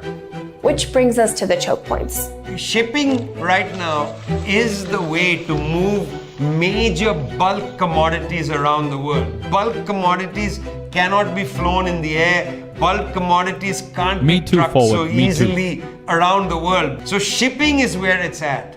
You really have 4 choke points in the world. The 2 artificially created ones, the Panama Canal, the Suez Canal, the Strait of Hormuz, and the Strait of Malacca. 20% of the world's oil passes through the Strait of Hormuz, with an 84% of that going to Asia. And during the 2026 Iran war, this became the exact pressure point Iran used to challenge the entire system. Any country that's willing to buy petroleum and pay in yuan, you're welcome to transact the Strait of Hormuz, no problem. If they are using the Strait of Hormuz as a way to put pressure on the petrodollar market, this is precisely the weak point of the United States. When Iran restricted the flow of oil through Hormuz, it chipped away at the US's chokehold over the oil markets, because now Iran was offering an alternative to the. I think he sees himself as more of an active participant in activism rather than just academic or reporter. For him, solidarity means you aggressively defend the sovereignty of the global majority nations against the US and global finance elites, and that takes primacy.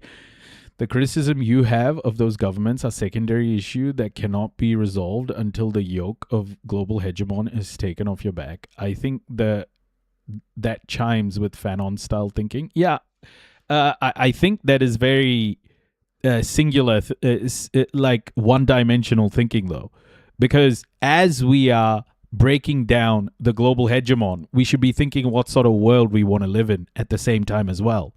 It's not one after the other in the sense that, you know, if we fight hard enough, the global hegemon will be gone. But then what replaces a global hegemon? Like, if we can't think about what the world needs to look like after,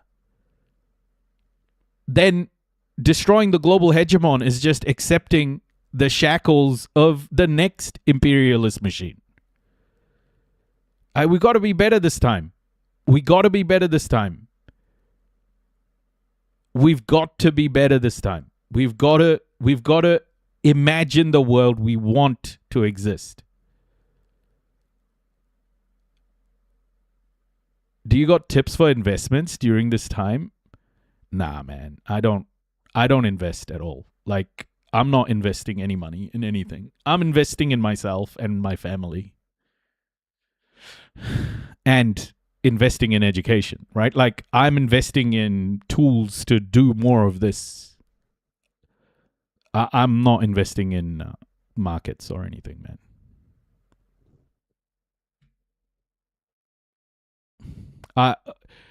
I invested like a couple of times in my, you know, like 10 years ago or something, but I don't have, none of that money is giving me anything, you know? Yeah, like every bit of money I make now is going into the family and this. That's it.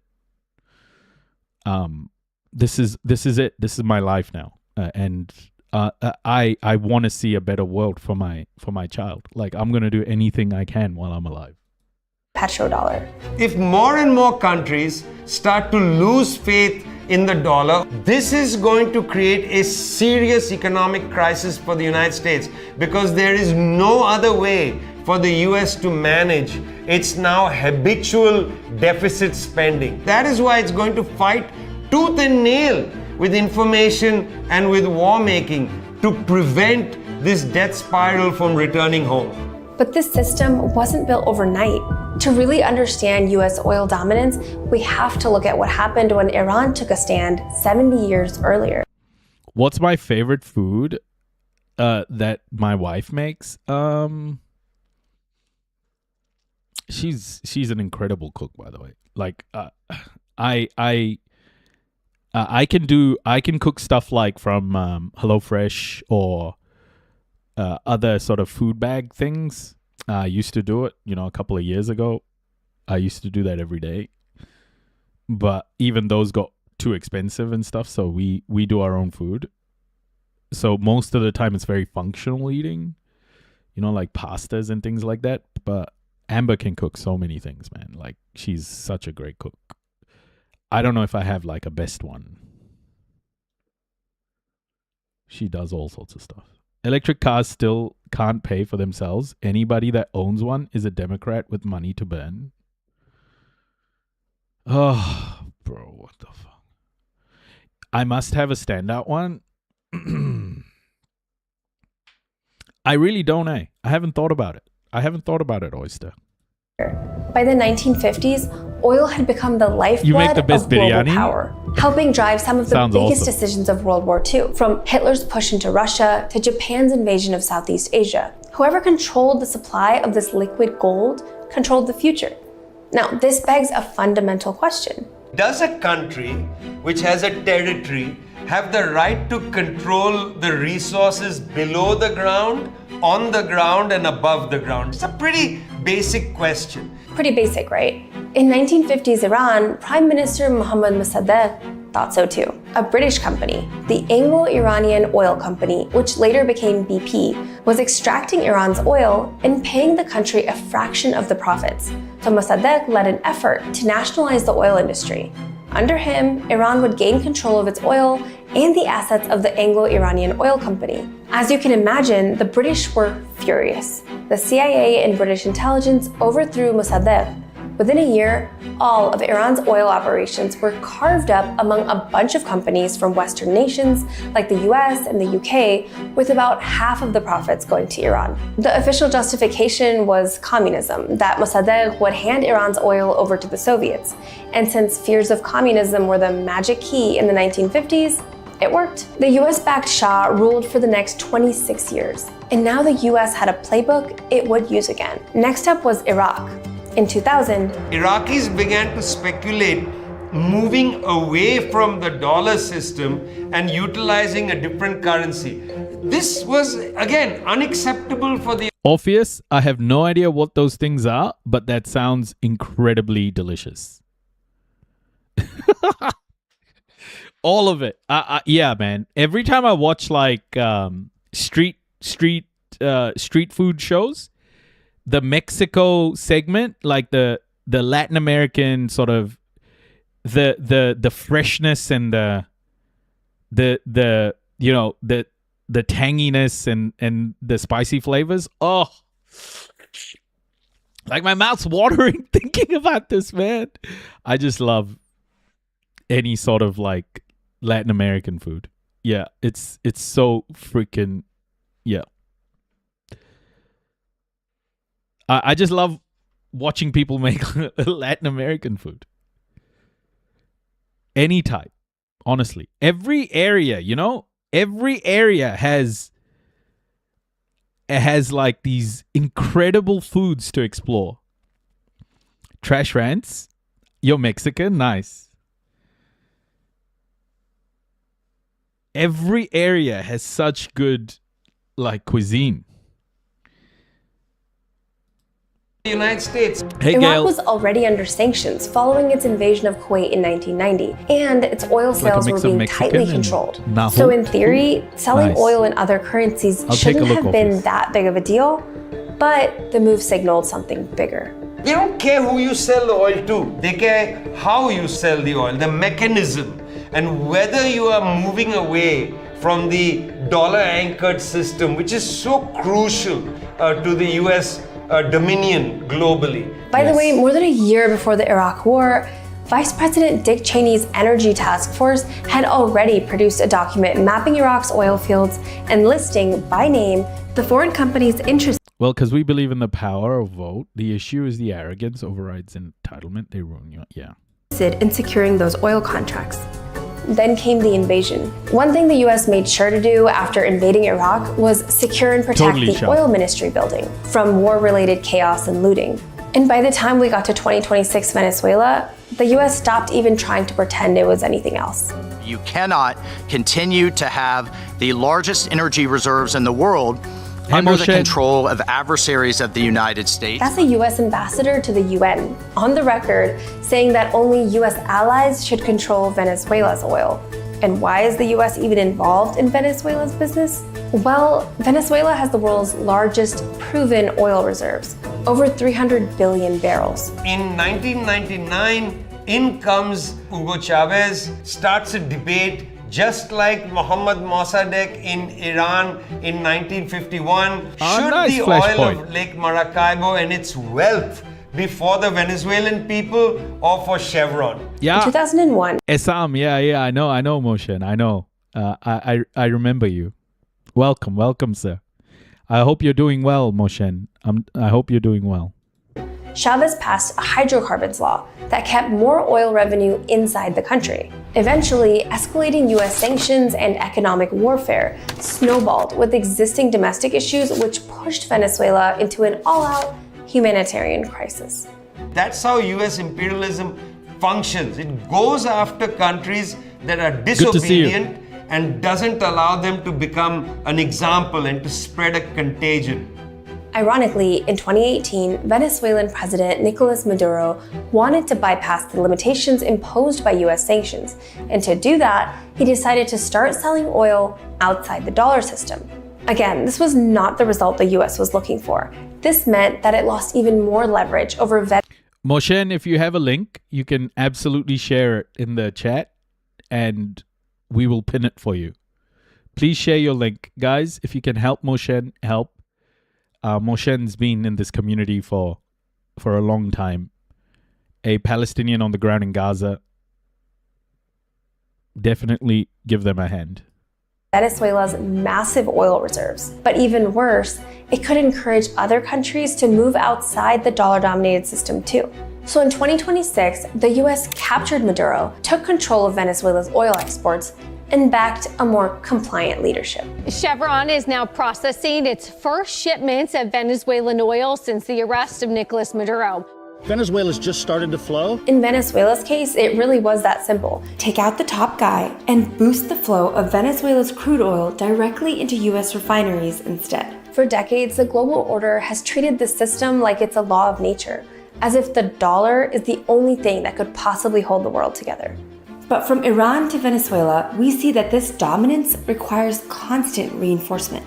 Every time a country tries to step outside the world order, the US loses a small piece of the foundation that allows it to run massive deficits and fund a military that circles the globe. It's an essential part of US power. And right now, that power is under more pressure than it's ever been before. There are a few countries in the global south that were never colonized. They were never directly colonized. And the people have a great sense of their history and the continuities of their history, the refusal to be subordinated. Iran is like that. And the United States has been frustrated with the Iranians for a very long time because the Iranians seem to have this ability to turn around and say, you can say you'll bomb us to the Stone Age, but during the real Stone Age, you were painting your bodies with color and we were already building ceramics.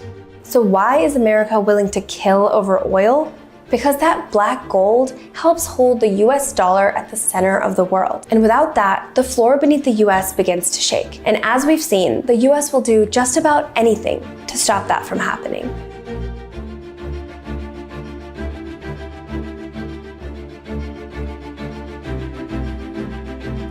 Yeah, you love Indian food, just don't ask for hot. Yeah.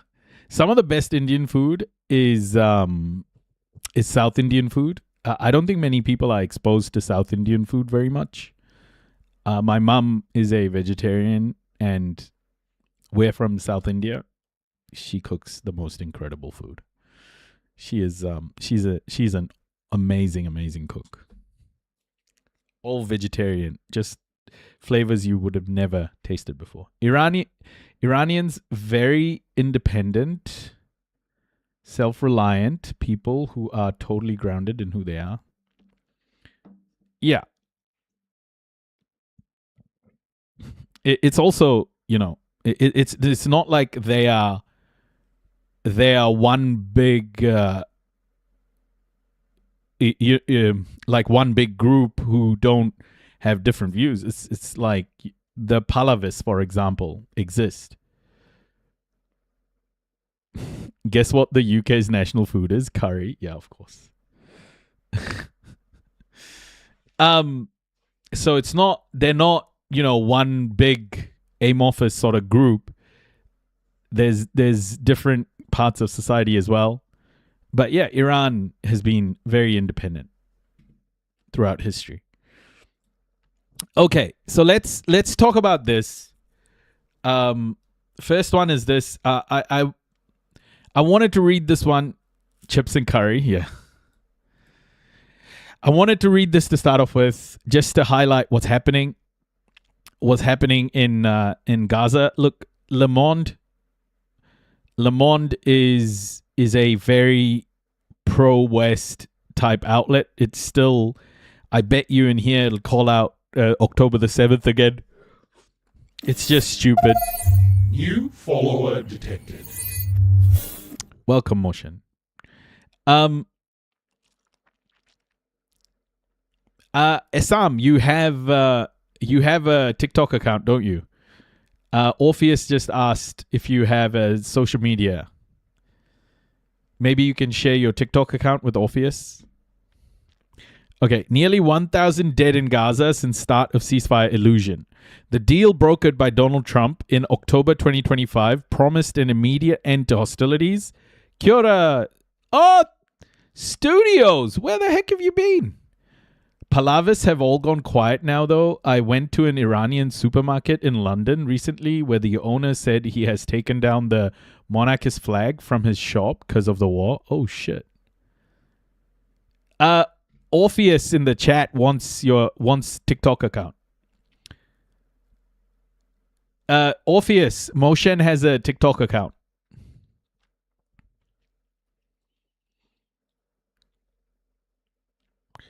Unlimited humanitarian. In the 8 months since then, the Gaza Strip has plunged further into a humanitarian crisis, claiming its victims every day. My schedule changed and I've been missing you. Oh my gosh, studios, no. We need you back.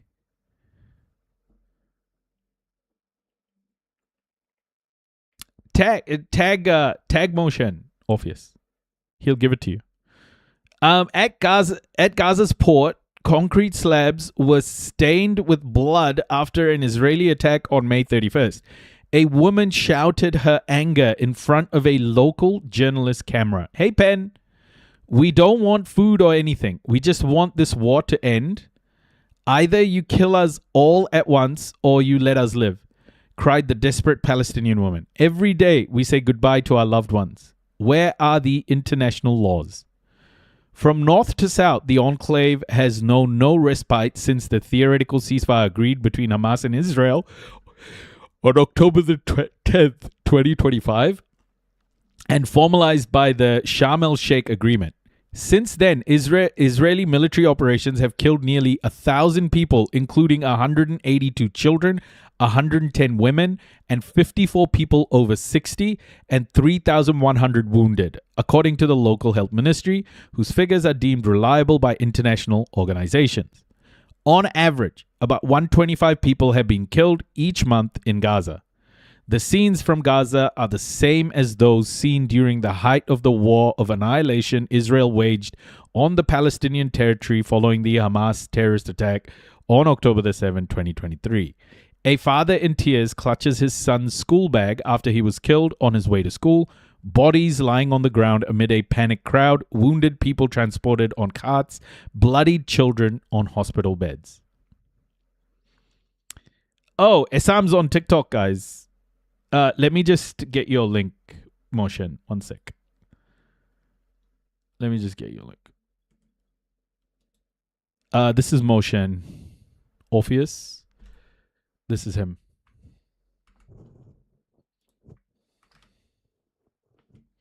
I've shared it. Motion.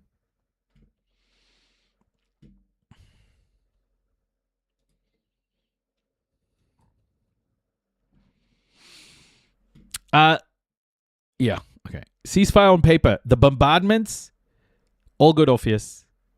The bombardments have sharply intensified in recent weeks. 52 people have been killed since the beginning of June. These new casualties bring the total to 73,000 dead and 173,000 wounded over the past 2.5 years. More than 7,000 bodies are believed to remain trapped under the rubble. Due to the lack of heavy machinery destroyed and banned from import because of the Israeli blockade, Palestinians in Gaza, stop saying Gazans, okay? Palestinians in Gaza cannot recover the bodies of their loved ones. Social media frequently shares footage. We serve a loyal, noisy crew member detected. Thank you for your continued support. 8-bit supercomputer. Thank you so much for the resub. Subscribe for 4 months. Currently on a 3-month streak. Amazing. Thank you. No, it's okay. Motion, it's all good. It's all good. I've shared the link. Don't worry. We don't need anything else. It's all good. No problem at all.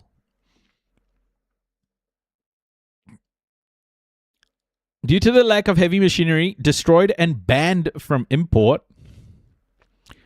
Talk about injustice in Azad Kashmir. We spoke about it yesterday, M6 Joe. We spoke about what's happening in the Pakistan-governed Kashmir, and we spoke a little bit about India-governed Kashmir as well. We've also platformed people from Kashmir on this live as well. So we need to do it again. It was a while ago, but yeah, we speak about Kashmir. Due to the lack of heavy machinery, destroyed and banned from import because of the Israeli blockade, Gazans cannot recover the bodies of their loved ones. Social media frequently shares footage of people sifting through sand and debris by hand, searching for remains. Of course, Joe, all good. Palestinians in Gaza contacted remotely by Le Monde. Israel has barred all foreign press from entering the Gaza Strip since October 2023.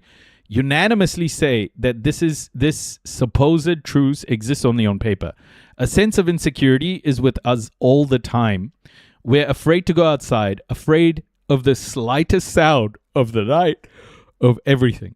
Even the simplest things like sending children to school or shopping for groceries are done in fear, said Dina Abu Maila, a 37-year-old dentist and mother of two who has taken refuge with her family in her Gaza clinic. Kia ora, Fix Today. Around 90% of the 2.2 million residents have been displaced by the destruction of their homes and the Israeli military's occupation of territory, which now controls 60% of the tiny strip of land, forcing hundreds of families to move closer to the sea yet again. Its presence is marked by a yellow line, a border made up of concrete blocks scattered among the ruins, regularly moved and barely visible to residents. Anyone who approaches it risks being killed. On its Telegram channel, the Israeli military recently reported intermittent strikes on alleged Hamas members or other armed factions, sometimes naming them. Hamas confirmed the deaths of Mohammed Odeh and Ezzeddin al-Haddad, the last two leaders of the Al-Qassam brigades, the group's armed wing, killed on May 26th and 15 respectively. The military never comments on civilian casualties for its operations. Contacted by Le Monde, it said it targeted only military objectives and terrorist operatives, blaming Hamas for placing civilians at risk by operating within civilian areas, embedding its operatives and military infrastructure among the population. However, since the truce took effect, no attacks have been launched from the Palestinian enclave toward Israeli territory.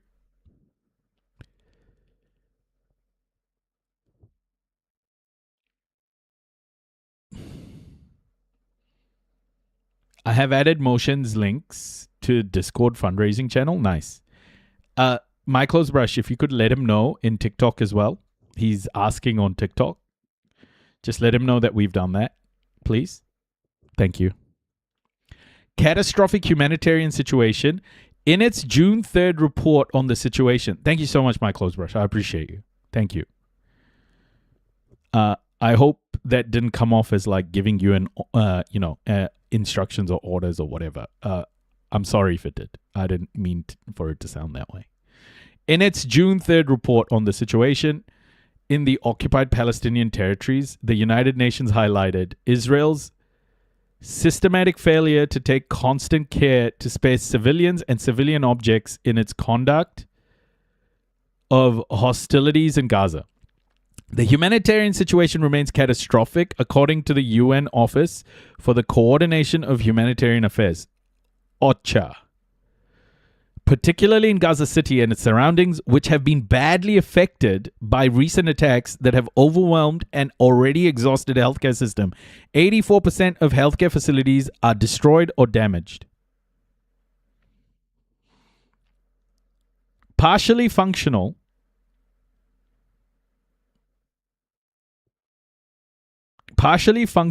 Al-Shifa Hospital, the territory's largest, cannot cope with the influx of wounded nor adequately treat the sick due to the severe shortage of supplies and medicine.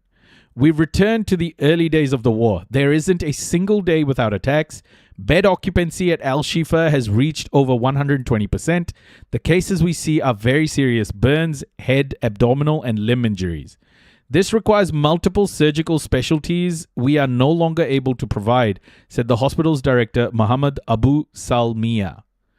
More than 20,800 patients, including 5,300 children, are awaiting medical evacuation because they cannot receive care locally. Only 1,133 patients have been evacuated since February 2026 via the Rafah crossing, which was kept closed for nearly 2 years by Israeli authorities. During that period, 1,500 people awaiting transfer died. Israel continues to strangle the Gaza Strip with a blockade on goods it classifies as dual use, meaning items can serve both military and civilian purposes. This restriction has left the territory unable to repair its water infrastructure, fueling the spread of disease and rodent and insect infestations.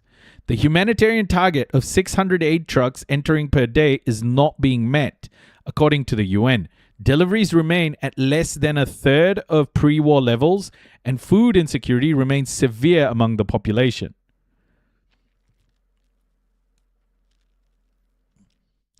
The peace agreement brokered by Trump promised unlimited aid, the unrestricted opening of the Rafah border crossing, and an immediate halt to hostilities. 8 months later, the results are meager, and the U.S. president appears to have lost interest in Gaza since the offensive launched by the U.S. alongside Israel against Iran on February 28. In Cairo, Palestinian factions, including Hamas, have been meeting with Qatari, Turkish, and Egyptian mediators since June 6th for yet another round of negotiations to implement the second phase of the fragile agreement reached in October. The disarmament of Hamas, demanded by Israel as a non-negotiable condition for the reconstruction of the Gaza Strip, over 80% destroyed, remains the main stumbling block. These discussions drag on without any clear results. What exactly are they doing and what are they negotiating? We understand nothing. What the people want is for the war to end completely. We want our lives back, but nothing offers any hope for the future, said Dr. Dina Abu Maila. If she could, she would leave the enclave heartbroken to save her family. Whereas exile was once seen as unbearable and unthinkable, Palestinians in Gaza now have only one idea in mind: leaving.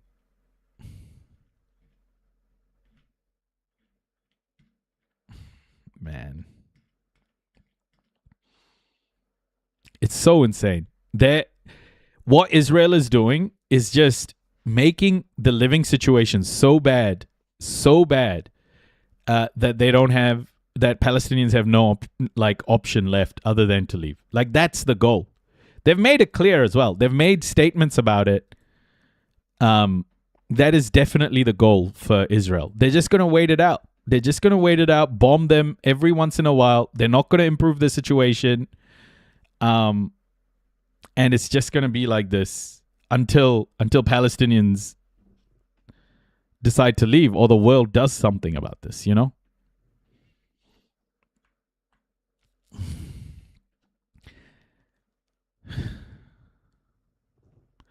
Israel kills 16 in Lebanon. UN to probe international law violations. UN investigators to arrive in Lebanon next week to assess potential violations of international law by all parties. Fuck, man. We're still here. Israeli forces are continuing to strike targets across southern Lebanon, including in Tyre, the second largest city in the country's south. The Israeli military says it's targeting Hezbollah sites, but locals and residential and commercial areas are being hit. 10 people have been killed so far on Wednesday, including 2 people in a drone strike on a car in Sidon. Thousands of people are fleeing the city after the Israeli army issued forced displacement orders. Obeida Hito is joining us live now from the city of Tyre in southern Lebanon. Obeida, those evacuation orders applied to the entire city. Those who have managed to leave will have already done so, but are those evacuations and displacements continuing?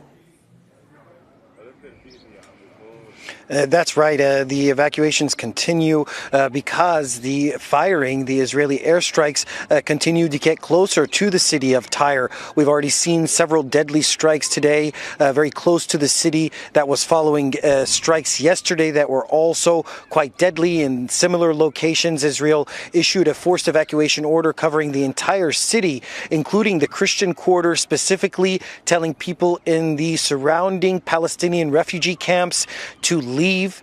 We've seen Israel then follow that up with several strikes on those refugee camps this morning. Deir Qanun al-Nahar as well as Tair Dibba have also been targeted in the vicinity of the city here in Tyre. Over the last several hours, we've seen an ongoing battle intensify between Hezbollah and Israeli troops on the southwest frontier. Israel focusing its fire on the town of Majd al-Zoun as well as Mansouri, Qulayla and Hannai. These are all towns that are right at the edge of the front line at Bayyada, where Israeli troops are currently occupying Lebanese territory. They've made 2 attempts over the last 48 hours to advance into Buyut al-Sayyad and take more territory here in the south. Hezbollah says they've targeted them and stopped that advance from happening. But what that's turning out to be is bad news for anybody who's here in the city of Tyre as Israel intensifies its attacks, targeting places that are generally very heavily populated, densely populated, and resulting in a huge spike in the death toll. According to the new figures released by the Ministry of Health just minutes ago, 3,696 people killed in Lebanon, 30 of them within the past 24 hours here in the south. Obaidi, you mentioned the death toll so far, so obviously not everybody who can or wants to leave is able to do so. Talk us through the humanitarian situation then and the rescue efforts that are able to happen when these strikes occur. Well, there's already over 1 million people displaced from their homes. Israel has demonstrated its willingness to continuously target paramedics, ambulance drivers, ambulances, medical facilities. So whenever there's a strike, even if there are Lebanese civil defense and other emergency workers rushing to the scene, they are definitely in the line of fire. The situation for people who are fleeing the south and reaching places in Sidon or north of the Zahrani River are also finding that the situation remains quite dangerous.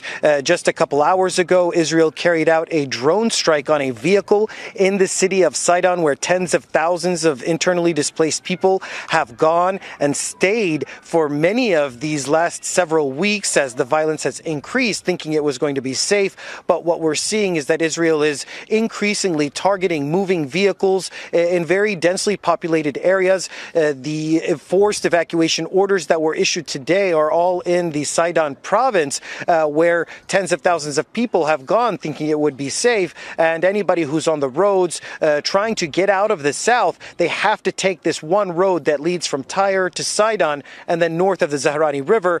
But that trip by itself is extremely dangerous. All right, Obaidi Hito joining us live from Tyre in southern Lebanon. Thank you.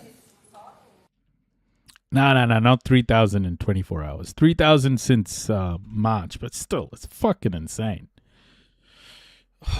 Oh my gosh. Has World War III started yet?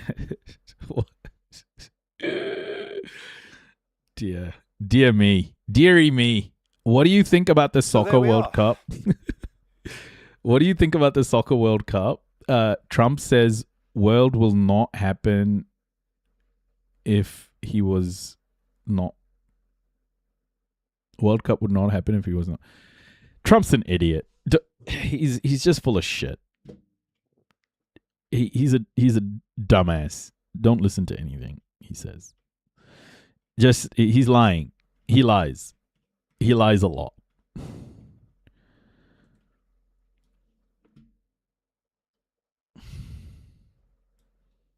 Rather than protests.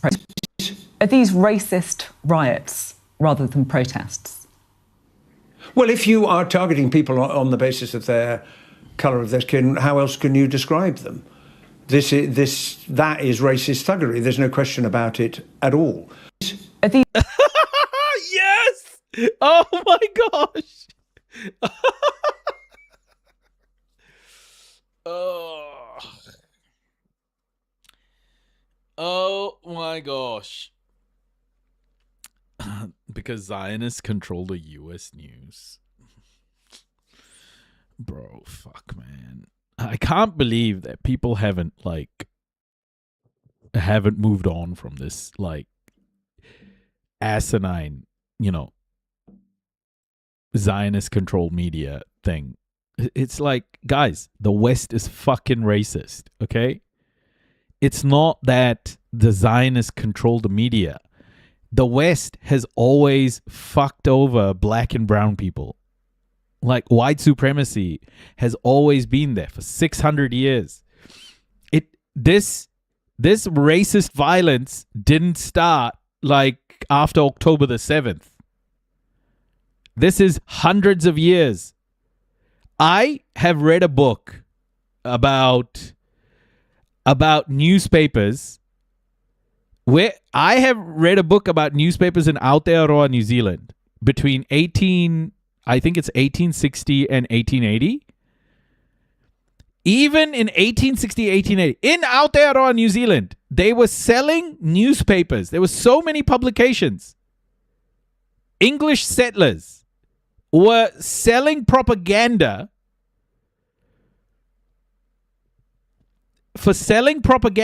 to Maori, to Maori tribes, to iwi, they were doing propaganda always. Propaganda is a massive tool of white supremacy and European colonization. Huge. That hasn't changed, folks. That has not changed. It's still the same.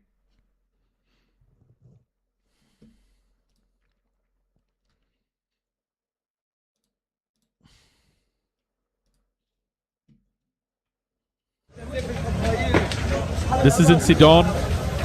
In Sidon, Israel used a drone to blow up a car, killed 2 people in Sidon.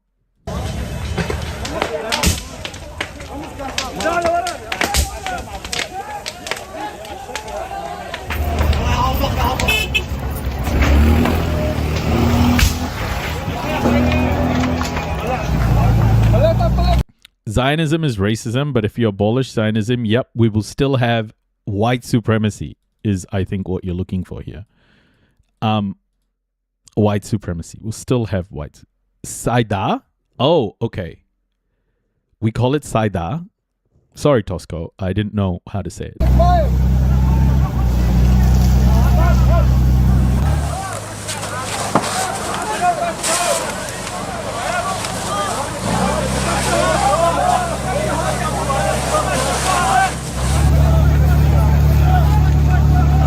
Sidon is a Roman name.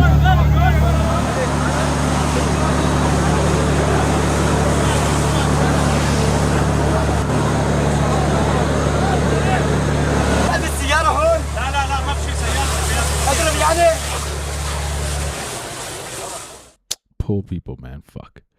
Yeah, we got another person in here. No, it's not. Now we know it's the Jews who control the world. Fuck these people, bro. Where do they come from? 0 followers. Yeah, this is what I mean, guys.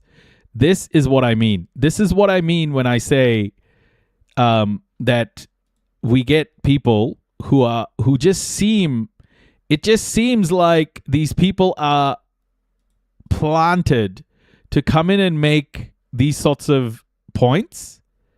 I think they come in here, make these sorts of points on purpose. And they do it in order to, I don't know if you guys can see this. Yeah, you can see this, right? So here's the guy. Here's the dude. Look at this. No, it's not. We know it's they Jews who control the world. 0 followers and 83 following. And this person has watched my live for less than 5 minutes, came in, made anti-Semitic comments about Jews. I think these are the types of people who come in and say stuff like this, and I think they're trying to get people to go, oh yeah, of course it's the Jews, right? Like, this is the anti-Semitic shit that's actually happening. They're plants. They're bots. They want to make you look anti-Semitic. I think Israel is investing in this. I think Israel is investing in these sorts of bots who come into your chats, who come into your communities and spread anti-Semitic shit just to see if you'll bite to the anti-Semitic stuff. Because once you do, it completely, and they'll use it. They'll use it as proof. Don't fall for it. Don't fall for it, guys. They come in and they do this.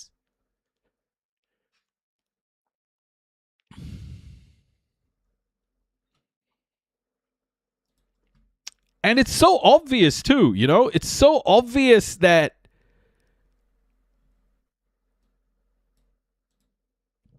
they're doing it as well. So fucking obvious.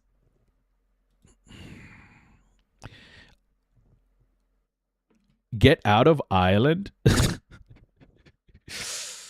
Oh, fucking hilarious. That's definitely sometimes the case, yeah. Sometimes it's just a pathetic bigot with nothing better to do. Yeah, I know.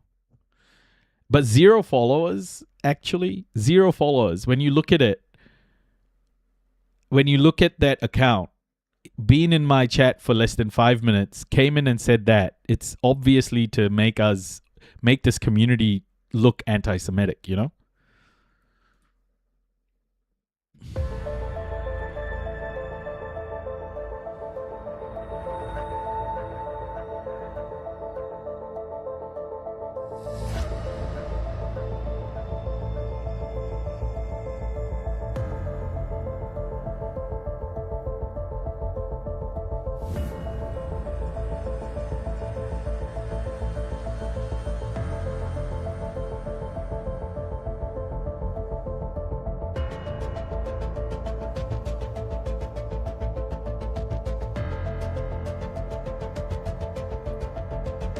See, the Horde guy, I bet you has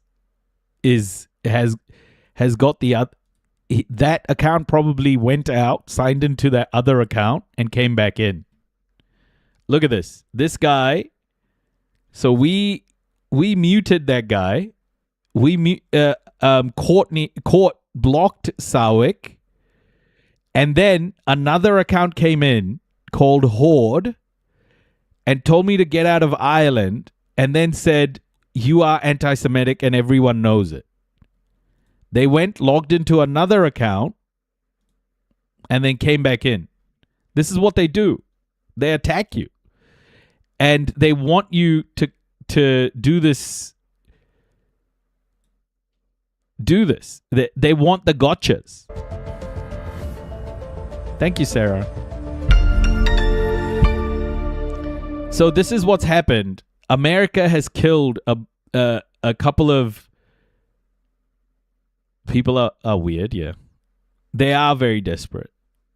They're desperate to make everybody look bad. They must be unemployed, sitting in platforms, sending those messages, or under Tel Aviv in one of those, or in India.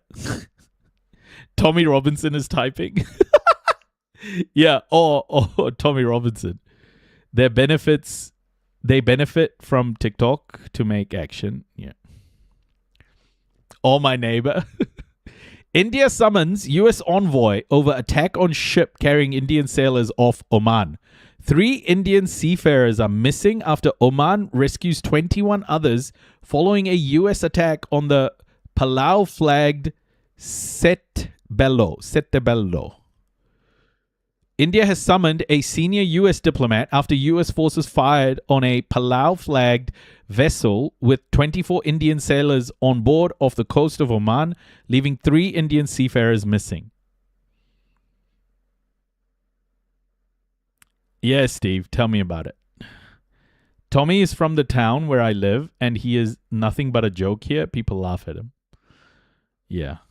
India's Ministry of Foreign Affairs confirmed to Al Jazeera on Wednesday that it had summoned Jason Meeks, the U.S. Embassy's deputy chief of mission in New Delhi. The U.S. military's Central Command, CENTCOM, said it carried out a precision strike on a vessel, the Settebello, as it transited the Gulf of Oman, transporting Iranian oil on Tuesday evening, claiming the crew failed to comply with instructions from U.S. forces.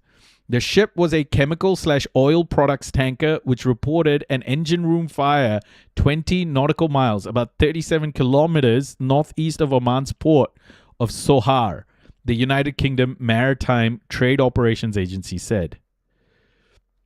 The Omani Navy responded to the Settebello distress call, British Maritime Risk Management Group Vanguard said.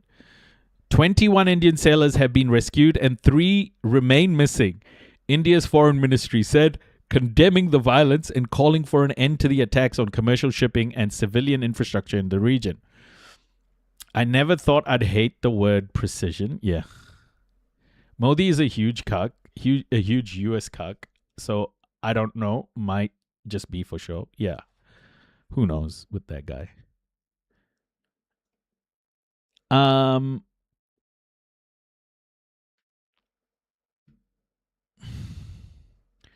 You hear about this weird shit in Albania where Kushner and Trump's daughter are buying the island? Something about controlling the strait near Italy? Yeah. Studios. We've been watching it. We've been reporting on it. Albania, the people in Albania are rioting, basically. Method, welcome. Morning. Our embassy in Oman is closely monitoring the situation and proactively coordinating with the Omani authorities in the ongoing search and rescue operation, the ministry said in a statement. The targeting of commercial shipping and civilian infrastructure in the region must end. Arsenio Dominguez, Secretary General of the UN's shipping agency, the International Maritime Organization, on Wednesday condemned any act from any party that endangers the lives of seafarers and the safety of international shipping. Obviously, being so vague about a condemnation works every time, right, guys? Any act from any party that endangers the lives of seafarers and the safety of international shipping. Bro, just say, America, stop shooting at ships. Our information environment is way better now because we've all heard of that. Yeah. Elites can't get away with it for much longer. Hundo. Thank you so much for all the gifts, everybody. Thank you. This is simply unacceptable. My thoughts are with the families of the 3 missing seafarers and with all those awaiting news of the crew members, he said. The incident has intensified legal and ethical questions surrounding the U.S. naval blockade of Iran, which has negatively affected Washington's allies. It could also further damage India-U.S. ties, which experts say are already at their lowest point in decades. Pressure from opposition. The Indian government was under mounting pressure from the opposition to publicly challenge the U.S. over the strike after it failed to protest against a separate attack by U.S. forces on a vessel carrying Indian sailors earlier this week. Since the U.S.-Israel war on Iran began on February 28th, at least 2 other Indian-flagged vessels have been struck. India summoned the Iranian ambassador in April in response to the attacks. President Donald Trump ordered a naval blockade of Iran in mid-April in an attempt to force Tehran to accept his terms for a deal to permanently end the war. The blockade is believed to have significantly reduced Iran's oil exports, though Iranian officials have shown no sign of capitulating to Washington's demands. Whew. Crazy. Hey, Scary, welcome. That was mid-April. It's June now, yeah. So it's 2 of them have died. Okay, this is another one. This is about Trump's increasing oil tankers increase dark transits through Hormuz. I don't actually think we need to go through this. We've been through this. Iran exchange strikes. Well, we know about this. Right. Rightio, everybody. Now we're moving on to the next segment of the climate to deport pipeline. Okay, climate to deport pipeline. And it's starting to emerge of what America and the Western world is actually doing to countries they have been involved in fucking up. Okay, so we're gonna speak a little bit about this. This is a really important segment for me because now I'm working on a mini doco, 10 minutes, on the Mediterranean refugee crisis. But so many people are drowning, so many dead. It's mass murder by Europe, and it's just insane, guys.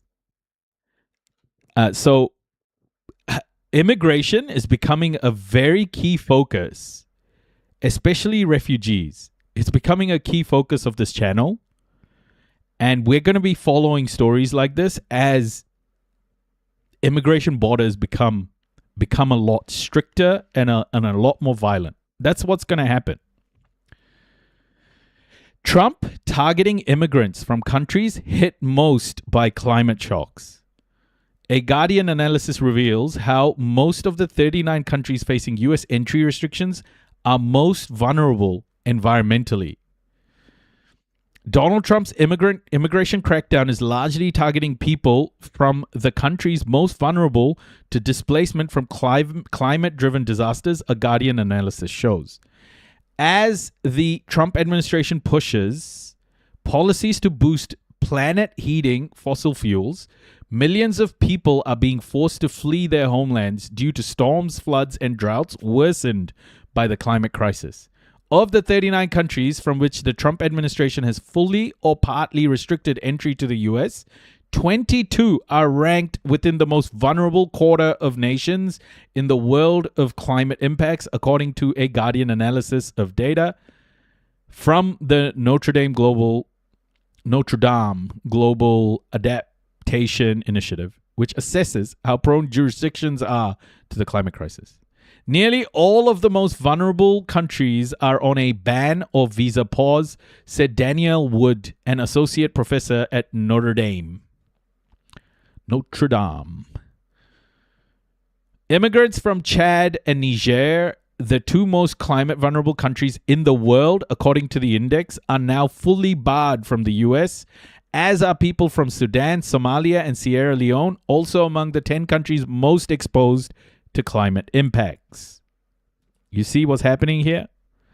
Material-based, remember, once in a century, Super El Nino is projected for last half of 2026 and well into 2027, plus Hormuz disruption, imperial periphery types might face some existential contradictions. But then again, it's insane that we're at this point. I don't get why there isn't more pullback and resistance. We need that resistance to happen in the imperial core, honestly. There needs to be more people standing up in America, in Europe. You know, it's like if the imperial core doesn't want to change, then what the fuck is the rest of the world going to do? Countries facing U.S. entry restrictions are among the most vulnerable to impacts of the climate crisis. Among the most vulnerable, you know who need to stand up? Soccer moms. Soccer moms have so much fucking power. White soccer moms have so much power. They could truly change the world if they wanted to. They don't give a fuck. Among the most vulnerable half of the countries is Honduras, which has seen stronger rainstorms, droughts, floods, and coastal erosion in recent years. When Hurricane Mitch crashed into the country, killing 7,000 people, one affected family surveyed the unsalvageable ruins of their home and realized they had a lifeline to move to the U.S. Northern Ireland has gone mental. Yeah. I'm standing up in in my small town. They dislike me and my kafia around here. Yeah, fuck them. Do it, studios. Do it. Evelyn, who did not want to share her full name, was a teenager when Mitch hit in 1998 and recalls how her relatives in New York City pleaded with her mother to bring her and her sister to the U.S. There were bodies and dead animals floating in the water. The house was messed up. The furniture was all gone. Doors, windows gone. It was so sad, said Evelyn. I got sick because of mosquitoes too. My uncle and aunt were just like, okay, just bring the kids over here. Don't stay. It's dangerous. Storms of the deadly ferocity of Mitch are even more likely today because of our atmosphere and ocean have rapidly heated up due to the burning of fossil fuels. Yet Trump's curbing of immigration and asylum has made it far harder for people like Evelyn to flee to the U.S. Every day, it's more barriers, said Evelyn, who still lives in New York and has 2 daughters, both studying at university. It's sad to know that people will not be able to apply for a status or something to help their situation and also help the people back home. The administration has also sought to terminate the temporary protection status, TPS, of people from Honduras and 12 other countries who already reside in the U.S., with nearly half of these countries ranked by Notre Dame as among the most climate vulnerable places in the world. Stay away from the U.S. Yeah.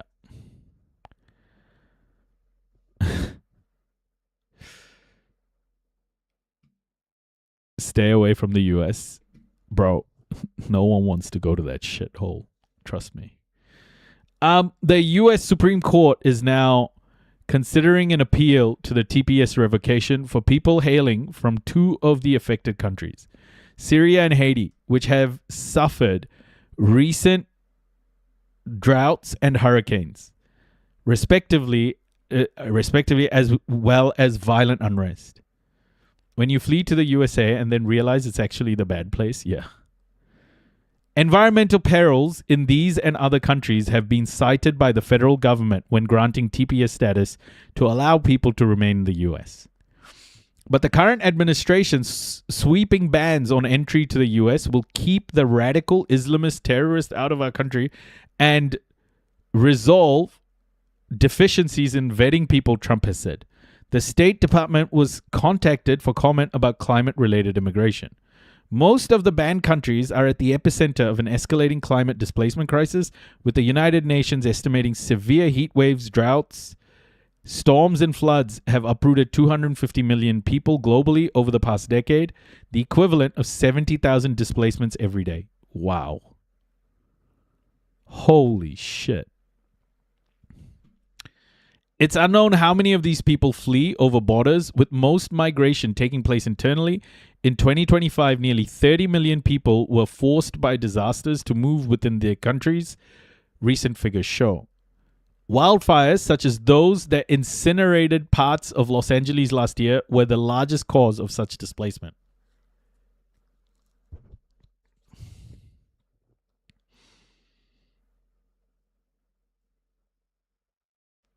Shut up, perfectly misaligned. You're just a racist. Get the fuck out of my chat. Go to the Nazi live. You're not welcome here. But experts agree that there is a growing cohort of so-called climate refugees fleeing their home countries as the planet continues to dangerously overheat. There are currently no official pathways to do so. However, with neither U.S. law nor the UN's 1951 Refugee Convention recognizing environmental disasters as a reason to gain protection in another country. Why are these people popping up on TikTok? It's because of everything happening in the world right now. There's a lot of money being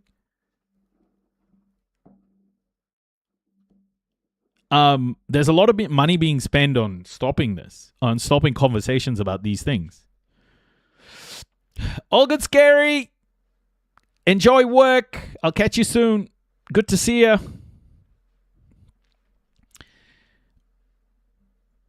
People are being displaced by climate change. The number is growing every year. Increasingly, the displacements are permanent, said Jocelyn Perry, program manager of the Climate Displacement Program at Refugee International.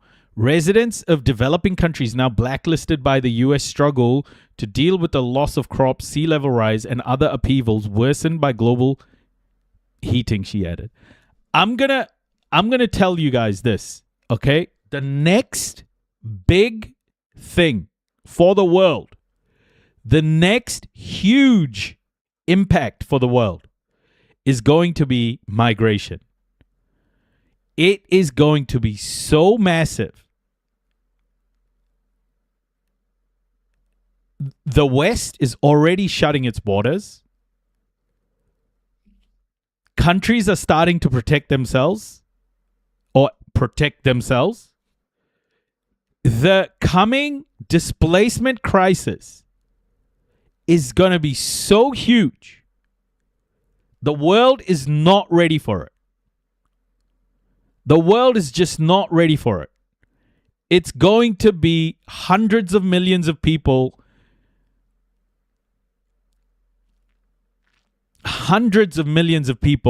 being displaced and looking for safety, looking for rest. And it's all going to happen in the next 1 to 2 decades. It's all going to get worse and intensify. Okay, I'm going to be focusing a lot on immigration, on refugee statuses, on refugee movements from now on as well. Because I think, yes, there is the energy transition happening, which is good. But I think the next big impact on our globe is going to be this refugee movement. And I can see already the West is preparing for it. The West is already moving its borders outside of the West. For example, Europe is moving its immigration borders into Northern Africa.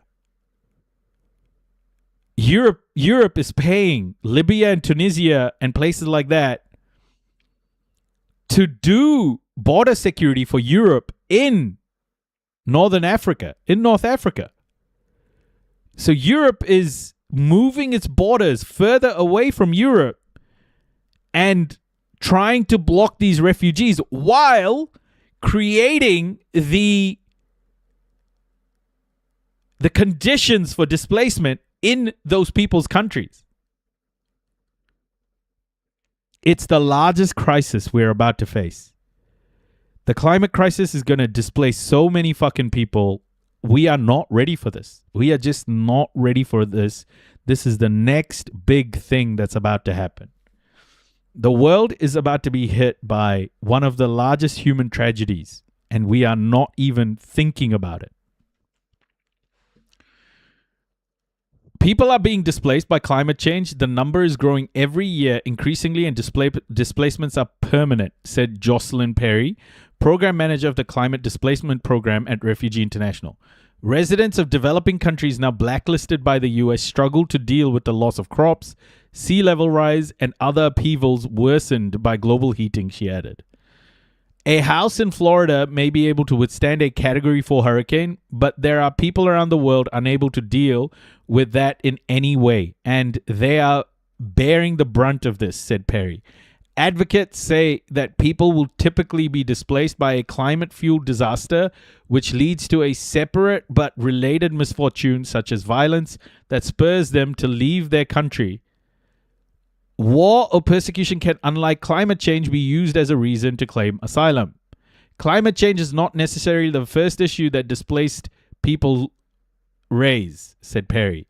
But if they say a family's crops failed for 3 years and they have to move to an urban area and they can't find work or it's dangerous there, climate change has played a key role in their movement, even if their asylum claim is because of the violence that follows.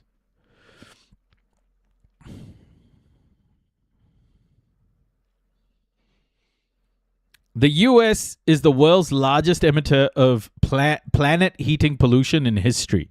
However, Trump has dismissed any need to act on the climate crisis, which he calls a hoax and bullshit, and has demanded the world remain wedded to fossil fuels. Again, Americans in chat, this is why I don't give a fuck about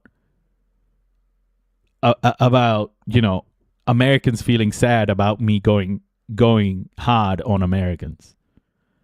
Because what the world is starting to realize is just how gluttonous and destructive America has been over the last few decades. It's fucking insane.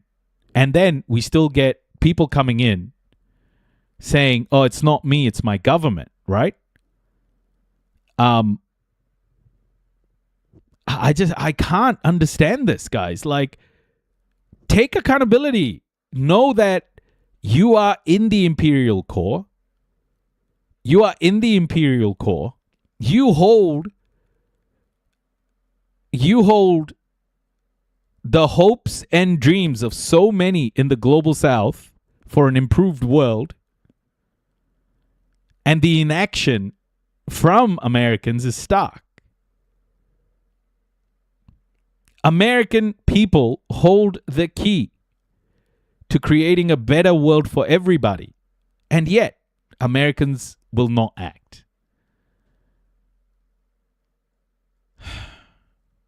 But, in 4 years' time, you guys are going to vote again. Everything's going to change, right? After the elections. Meanwhile, the Trump administration has effectively shut down the U.S. refugee program other than to white South Africans and dismantled overseas aid that ameliorates.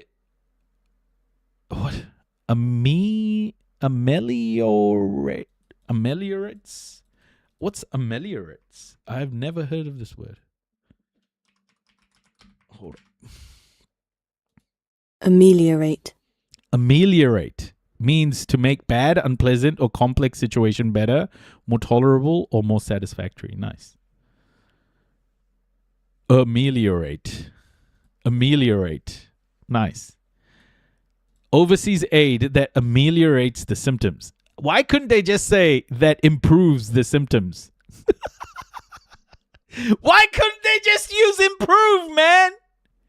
Or make the symptoms better? Oh, fucking people.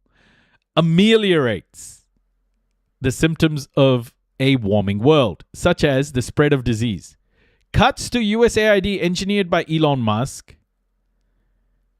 the world's richest person, are forecast to result in the deaths of about 4.5 million young children in places such as sub-Saharan Africa over the next 5 years. Elon Musk murdered 4.5 million young children by cutting USAID stuff.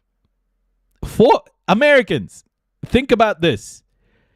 Your tax dollars are going to governments who have basically killed 4.5 million young children in sub-Saharan Africa.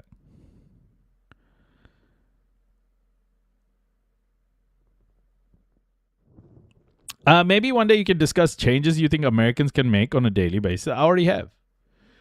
I think you guys need to stop thinking about your four-year election cycle. You need to start planning for 15 years ahead and build a movement that opposes American imperialism with the indigenous American people at the heart of the movement.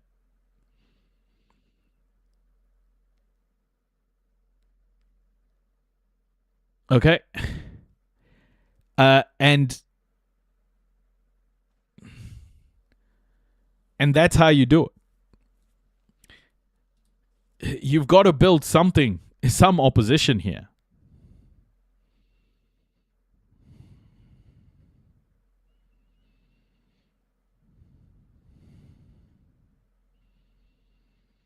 You got to build opposition. And you can't think in 4-year cycles.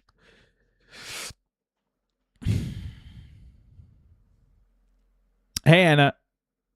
I think the CIA might be watching and seeing me as a bit of a troublemaker. I don't think they give a fuck about me, honestly. Hey, Anna. All of these actions will increase displacement, and the Trump administration will try to dissuade people from coming to the U.S. border through cruel and inhumane policies, third country deportation, and child detention, said Perry. I don't know if that will deter people if the other option is risking death or injury at home, though some people will still make that journey, she added. We are seeing political decisions in the US and in Europe too that will leave more people stuck in vulnerable places and unable to respond. With worsening climate change, this is going to be horrific for the rest of the world. The one part of the US immigration apparatus that does factor in the climate crisis is TPS, by which foreign nationals already in the US are granted renewable 1 or 2 year stays if war or natural disaster hits their homeland. Syrians were granted TPS in 2024 on the basis, among other things, of falling wheat production and drought-like conditions that have plagued the country in recent years.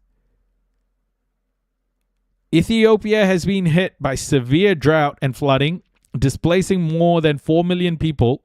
The country's TPS status from the same year concluded, while about 350,000 Haitians in the U.S. would risk returning to one of the countries most affected by extreme weather events, according to a 2023 determination granting a TPS extension. The Trump administration has terminated TPS status for a swathe of countries, however, with the courts set to decide on the status of several of these, including the Supreme Court case involving Syria and Haiti.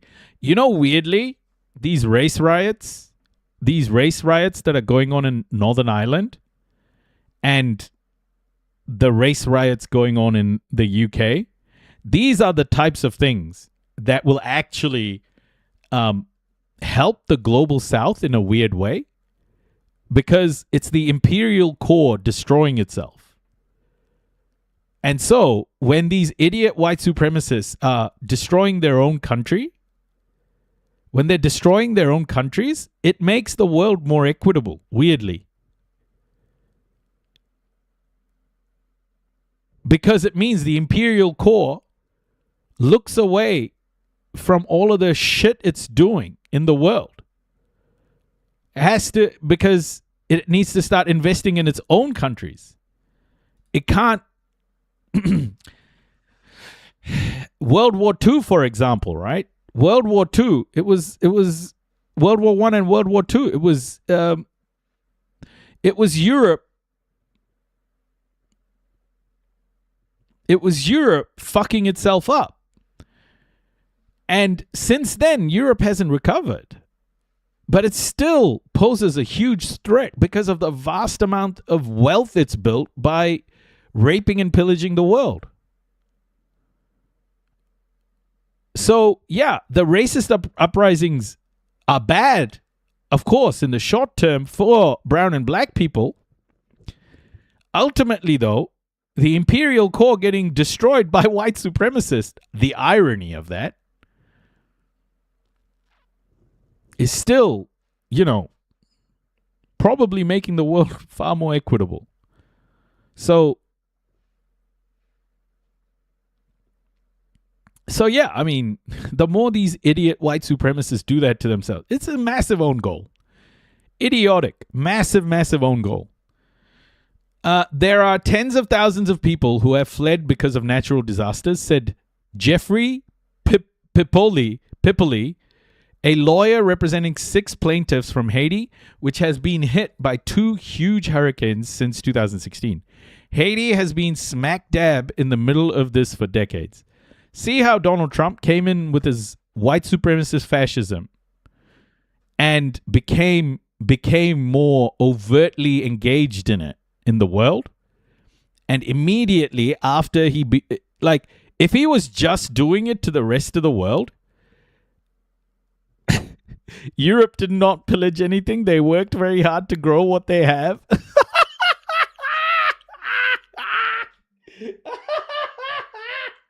Oh, Bella. Oh, Bella. Oh, my goodness.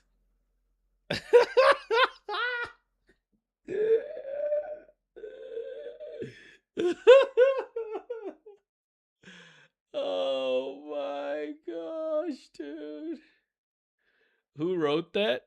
On TikTok. Oh. Jog on, Bella. Okay, even those still protected by TPS face uncertainty. A doctor originally from Sudan who did not want to be named said he left for the US after drought-accelerated conflict in his country, which has been locked in civil war for the past 3 years.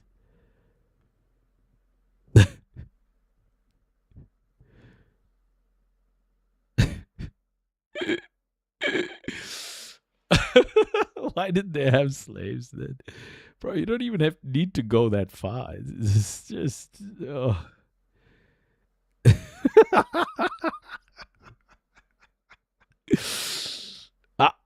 I don't think there's a kappa emoji, so that could have been sarcasm. I don't know. But I doubt it.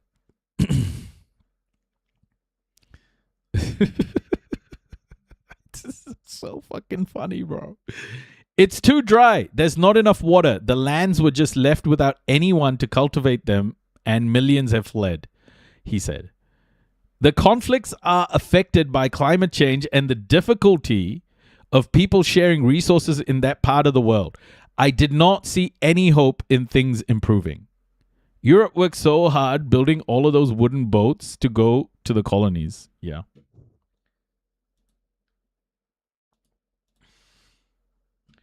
Europe working hard is should never be uttered in the same sentence. Europe and working hard.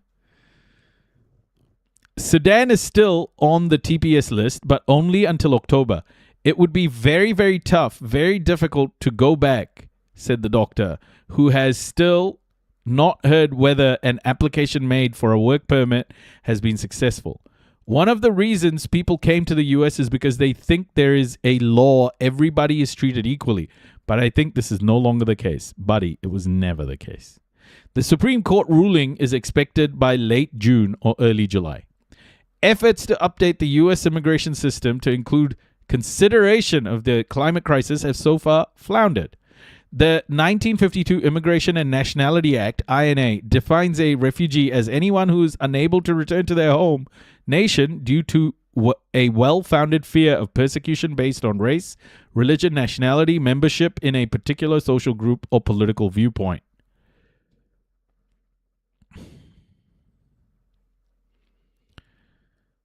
It does not include protections for those displaced by environmental degradation, something researchers and advocates have long said is necessary. In 2021 and 2023, Democratic lawmakers aimed to codify such a change with the Displaced Persons Act, which would amend the INA to provide durable legal status and resettlement support to people forced to relocate to the U.S. due to the climate disaster.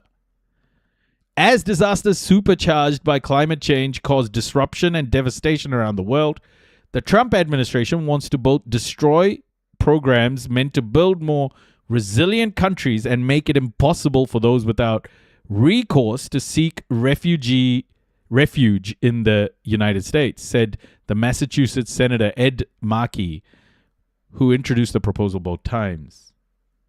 Such legislation is needed now more than ever, Markey said. Trump's attacks on foreign aid programs, his disregard of climate science, and his attacks on immigrants all come from the same playbook, he said. The bill would also ensure that agencies collect data on climate-related displacement. That could remove a major roadblock to establishing and maintaining protections for those affected, said Hannah Flam, Deputy Director of Policy at the International Refugee Assistance Program. There's vast data globally. There's vast data globally on internal displacement on account of climate, but there's virtually no data on international displacement on account of climate. International displacement. She said, adding that Markey's proposal is a valiant effort. Nothing short of implementing change is a valiant effort. Anyone who thinks raising a bill in Congress is a valiant effort is deluded. Hey dear, welcome. Whether or not it passes, it is critical to mobilize advocacy and to reinforce the need to meet this need. What the fuck does that mean? Given the current political environment, however, the prospect of a new climate migration framework appears dim. I wouldn't say there's a lot of optimism right now that any change could occur anytime in the near future, Perry said. Amid a broader push for mass deportations by the administration, climate has been put on the back burner to safeguard the very concept of regular migration as a whole, she added. A future administration could try to implement a sort of climate visa to the US, but it's more likely that it would focus on limiting damage around the world that displaces people in the first place, according to Yale Skaha, director of the Americas and Europe at Refugee International. What the fuck is Refugee International? These organizations have really bad names. Refugee International sounds like some sort of like, we come here, we'll make you a refugee. Hey, Makina, welcome. If the tide was to turn, it might be more for adaptation funding to help people stay where they are rather than a new visa. Skasha said. We have our own displacement in the US too. We aren't immune from this. Right now, the sympathy for immigrants, even people displaced by the worst persecution, is nil. It's hard to see any sort of expansive opening up, even if that's what people need.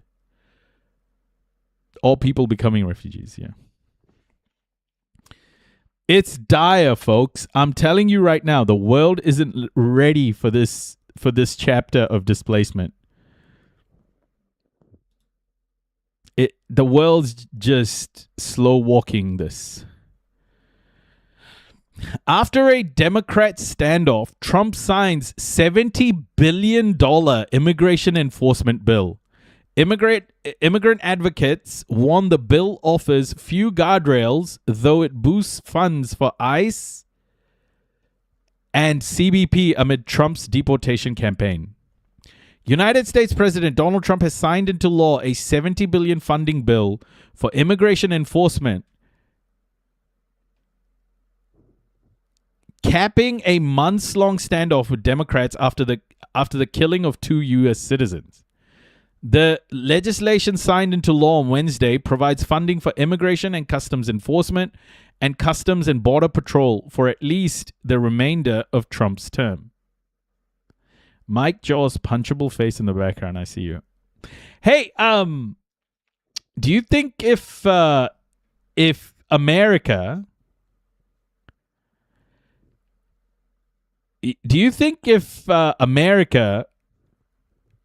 becomes more fascist, people might actually stand up to something? You know, maybe America going fascist might not be such a bad thing for America.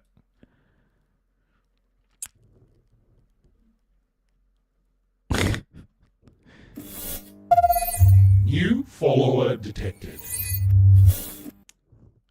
Feg5egg, thank you for the follow. I know that sounds dire. Bruh, I don't know, man. The neon signs are on and we are still just watching Netflix. We need a systematic change yesterday, so yes. When did America not tolerate racism? That's true. I don't think it's going to work out that way. Well, you have fascism now and you're still not doing anything, so I think you're right. That adds to a $140 billion financial windfall that agencies received as part of the One Big Beautiful Bill Act, a tax and spending bill Congress passed last July. Both ICE and CBP fall under the Department of Homeland Security. In an Oval Office signing ceremony, Trump accused the Democrats of nefarious motives for seeking to block DHS funding. Congressional Democrats tried to block all funding for the Department of Homeland Security in a reprehensible attempt to throw open the borders of the United States of America, Trump said. They want to drag us straight back to chaos and crime. Immigration had dominated Trump's re-election campaign, and Republican leader returned to office for a second term on a pledge to undertake a mass deportation campaign. Despite initially,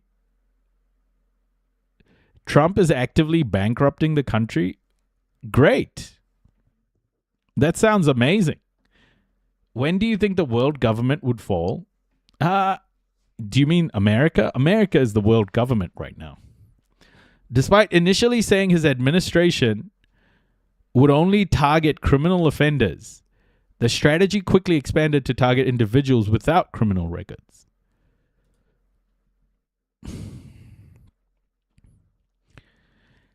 Guys, I don't think you understand. Saying things like Trump is actively bankrupting the country is not going to make me feel bad about America. In fact, I would encourage anyone who's actively bankrupting America to keep going. Because, yeah, I mean, fuck American imperialism, right? We are the storm, and our Hey, enemies Lulu. cannot comprehend our strength, our determination, our resolve, our passion. September 21st, 2025. White House advisor Stephen Miller spoke at a memorial for the late I want to be a conservative good boy. activist Charlie Kirk. You have no idea the dragon you have awakened.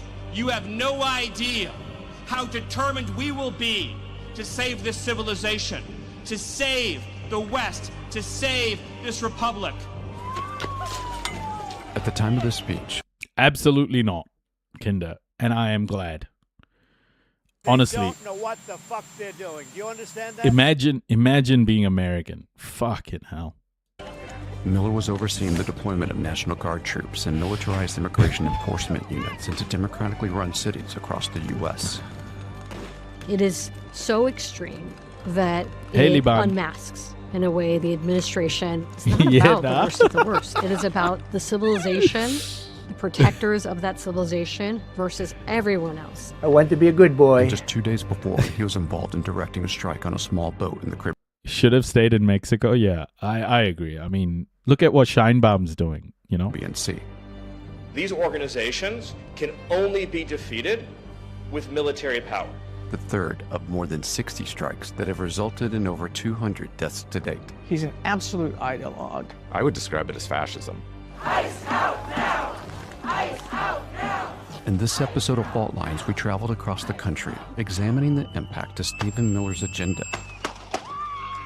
and tracing the rise of a former press secretary I love this guy. I love this guy. to one of the most powerful unelected figures in modern American history. Who's enjoying 100 golden days of America? Stephen Miller's probably the most powerful person in our government right now. That's frightening.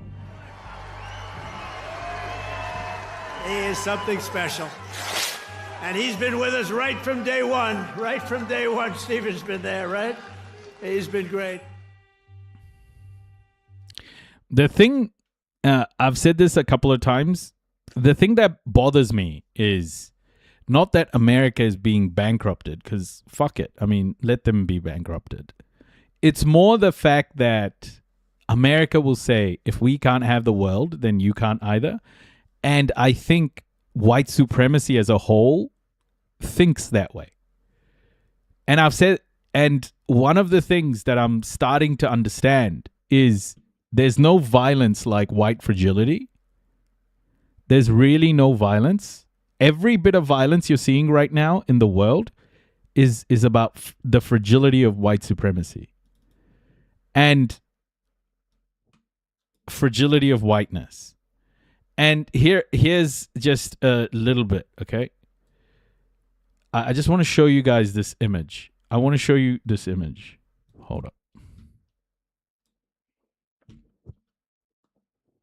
I want to show you this image. It's a quote that I saw today, and I thought it was fucking incredible. White fragility, white women's tears, and dismantling white supremacy. It only takes one incident to invoke this generational terror.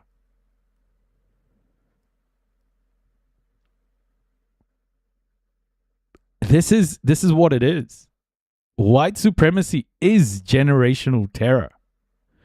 It only takes one incident to invoke this generational terror. Robin DiAngelo.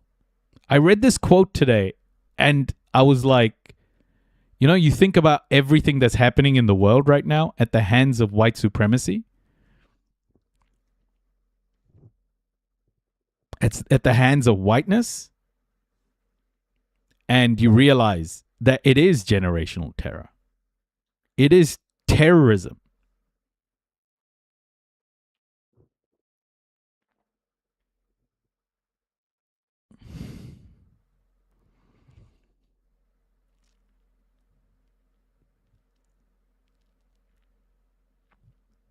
Let that sink in.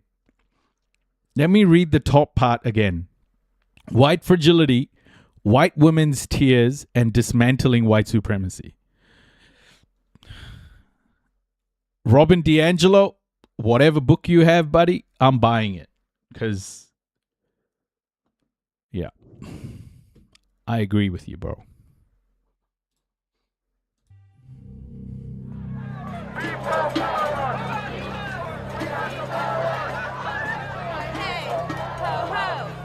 Stephen Miller's got to go, hey, hey, ho, ho.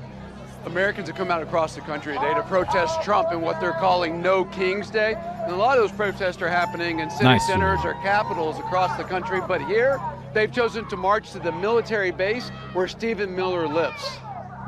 We know that Trump is falling asleep at meetings and barely there.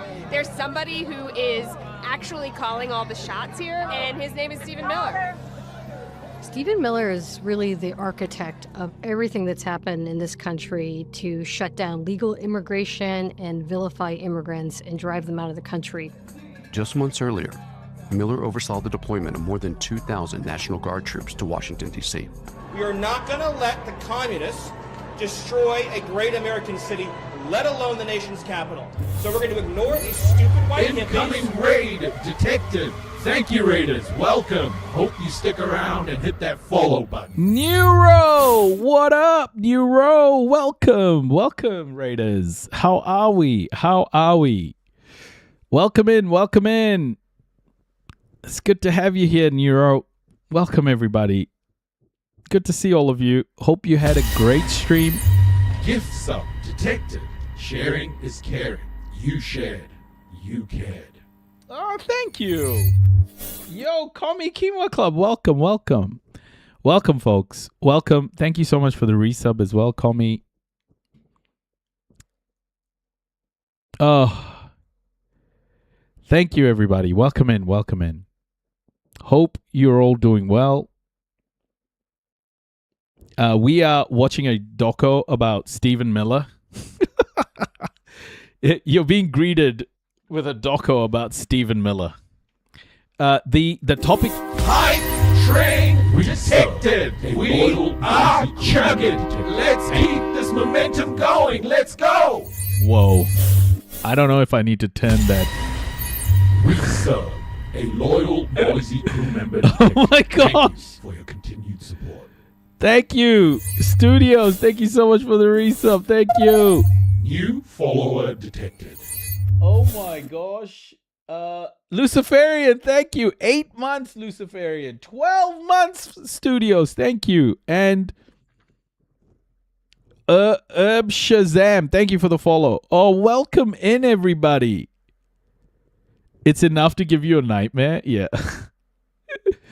Oh my gosh. This is so cool. Thank you so much, Nero. Appreciate you. 8-bit supercomputer, thank you so much. We are the broader topic we're discussing is about immigration and how climate change is going to create displacement at rates we've never seen before, and how America is currently preparing for that inevitability, especially America and the West, Europe, UK included, Canada as well, is preparing for that inevitability by moving their borders further away from their land. And now immigration checks, immigration infrastructure is being built in the countries they don't want people to come to the West from. And the violence because of this system is huge. New follower detected. Wave surrenderers, welcome. Yeah, so we're just going through that, and this is a doco we're watching on the same topic. Hey, Beer30, thank you so much for the follow. Federal Prison Consultant, thank you so much for the follow. That all need to go home and take a nap because they're all over 90 years old, and we're going to get back to the business of protecting the American people and the citizens of Washington, D.C. Thank you, Stephen. A few questions. We spent a long time in high school and beyond dismissing The weird-shaped Stephen head Miller. on the right. And now it would be helpful for all of us to understand just where that came from and Or how to not combat it, because it's powerful.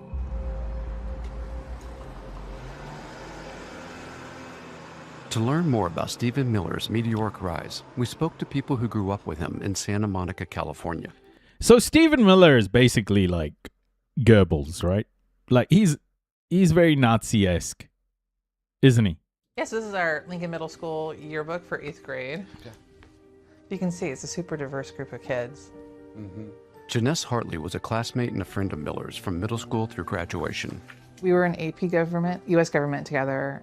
He was extremely pro-war, obsessed with the weapons of mass destruction, and that Saddam Hussein was a war criminal. That was his obsession.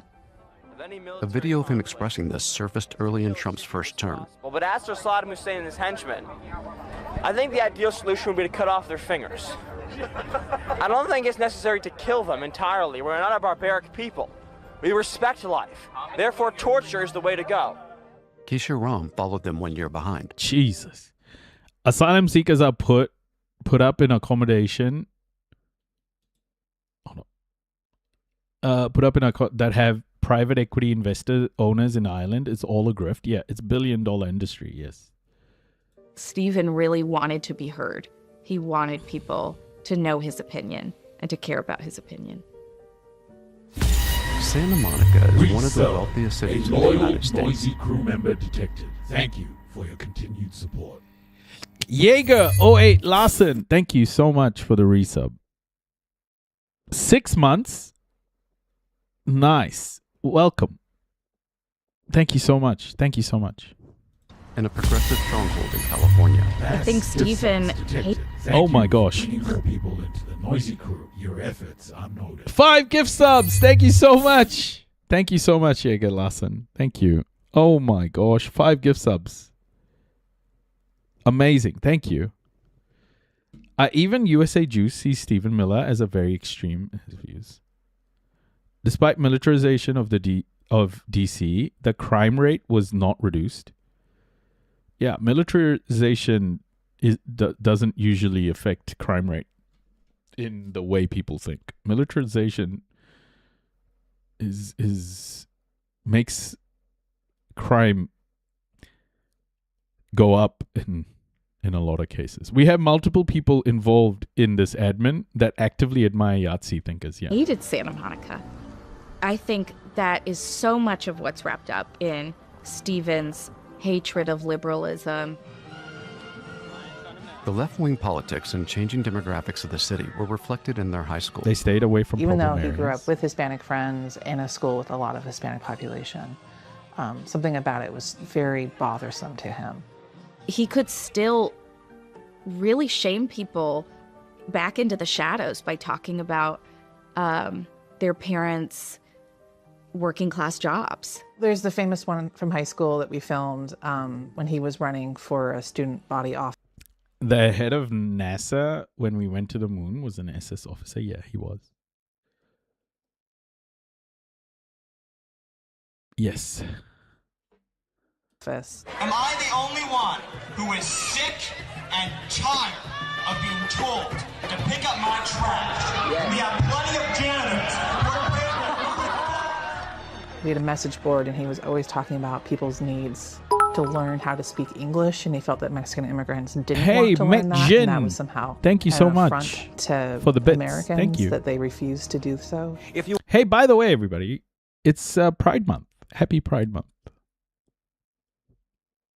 Happy Pride Month. I hope you're all doing well. I hope you're all keeping safe. I hope it's been a good Pride Month for everyone. If you want to stop illegal immigration, you must therefore be racist, and that's bull. 790 KBC Talk Radio. The time is 3:55. The number is 1-800-222-KBC, and this is Larry Elder. When he was still in high school, Miller began calling into the conservative radio program, The Larry Elder Show. His shtick was to constantly rat out his own school. They won't allow us to do the Pledge of Allegiance every day. They aren't respecting the American flag. And all the things that he had to endure at our high school. Because Stephen Miller was a minority voice in his diverse, largely progressive public high school, he could inhabit this persona of being a persecuted minority, and that ideology really spoke to him. Oh, really, ideology Jules? of white male grievance. Jules in TikTok says, my dad used to make me listen to Larry Elder on KFI radio in the car. Holy shit. He would appear on Elder's show 69 times while still in high school. That caught the your attention dad's of a far-right Trump supporter? activist David Horowitz. We have a serious problem in the world in fanatical Islamic terrorists. David Horowitz told me he was worried that Stephen Miller wasn't going to get a job, that he wasn't going to get into college, and he really took it upon himself to do everything that he could to protect Stephen Miller and to give him opportunities. And it is my honor to welcome to the podium David Horowitz. He was sort of a foot soldier for Horowitz's whole project of creating like a particular strain of right-wing insurgency on the campus. I don't think that he would have become the Stephen Miller that we all know if he hadn't then met Larry Elder and David Horowitz. That was really what kind of sealed the deal in terms of him becoming someone really radical in his ideology. Miller began working in politics at a time when some members of the Republican Party were joining Democrats in pursuing a pathway to citizenship for undocumented immigrants. Many of them make valuable contributions to our society and will provide even more if they're brought out of the shadows and in compliance with our laws. One of the most important Republican senators in blocking Obama's attempt at a comprehensive immigration reform package was Jeff Sessions of Alabama. When these 11 million are legalized, they'll then be able to take virtually any job in the marketplace. Many now. One of Jeff Sessions' main aides. When someone was trying to take Trump out again, I said, dang it, they missed again. And my dad asked if I was joking.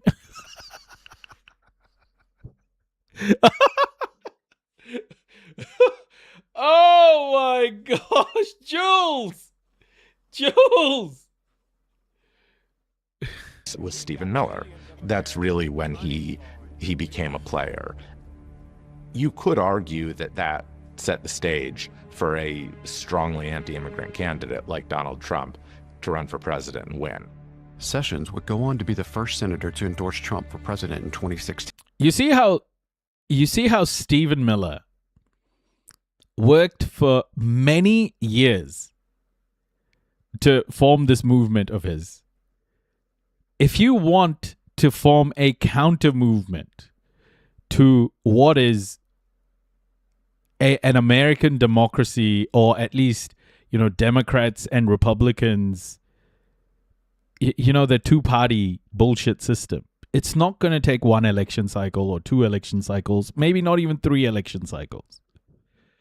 Americans who truly want change in their country, truly want something different, need to start building now for 3 or 4 elections in the future. You can't build for the next elections. It's not long enough. It's about building momentum. It's about being patient. It's about slowly increasing your base or whatever it is. So whenever Americans ask, how do we change this two-party system? My answer always is, if you want to build a counter movement to something that has lasted for a long time, you've got to take the indigenous communities approach. It is about a long, patient struggle with a lot of educating, with a lot of community building, with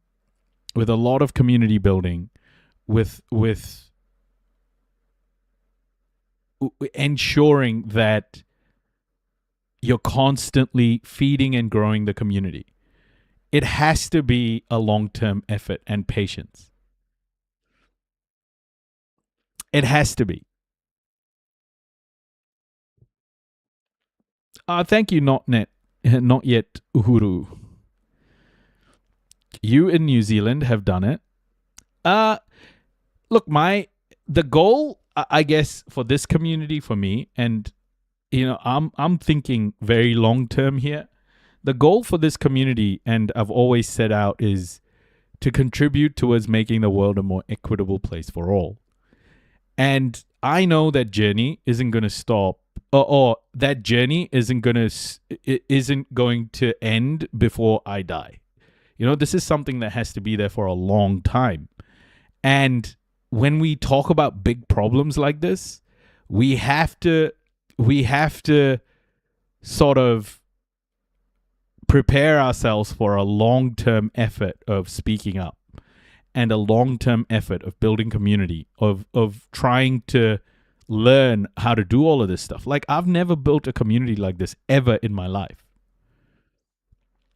Okay? I've never ever built community like this ever in my life. I have learned a lot from indigenous people. Yeah, dear, exactly. I've learned a lot from indigenous people. I've learned a lot over the last 3 years from the Palestinian people. I have just kept my eyes open, and I have truly educated myself, and this community has helped me to learn a lot. All the people here, it's that type of community building I think is going to be key for whatever comes next. Like, we have to prepare ourselves, guys. Like, we have to prepare ourselves with education and community and solidarity. If we don't do that, and we keep looking at the next election as the thing that's going to solve the problem, we are going to continue to live in this cycle of delusion that the world is changing bit by bit, while the powers still continue to, enrich the 1% or the 0.01% of the world. So it's just important. I think we've got to stop thinking short term. We've got to do the opposite of the neoliberal fascist crew. We've got to think long term, hyper long term.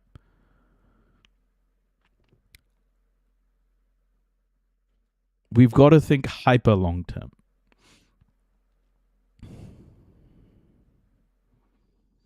We are going backward because of this current government, yeah.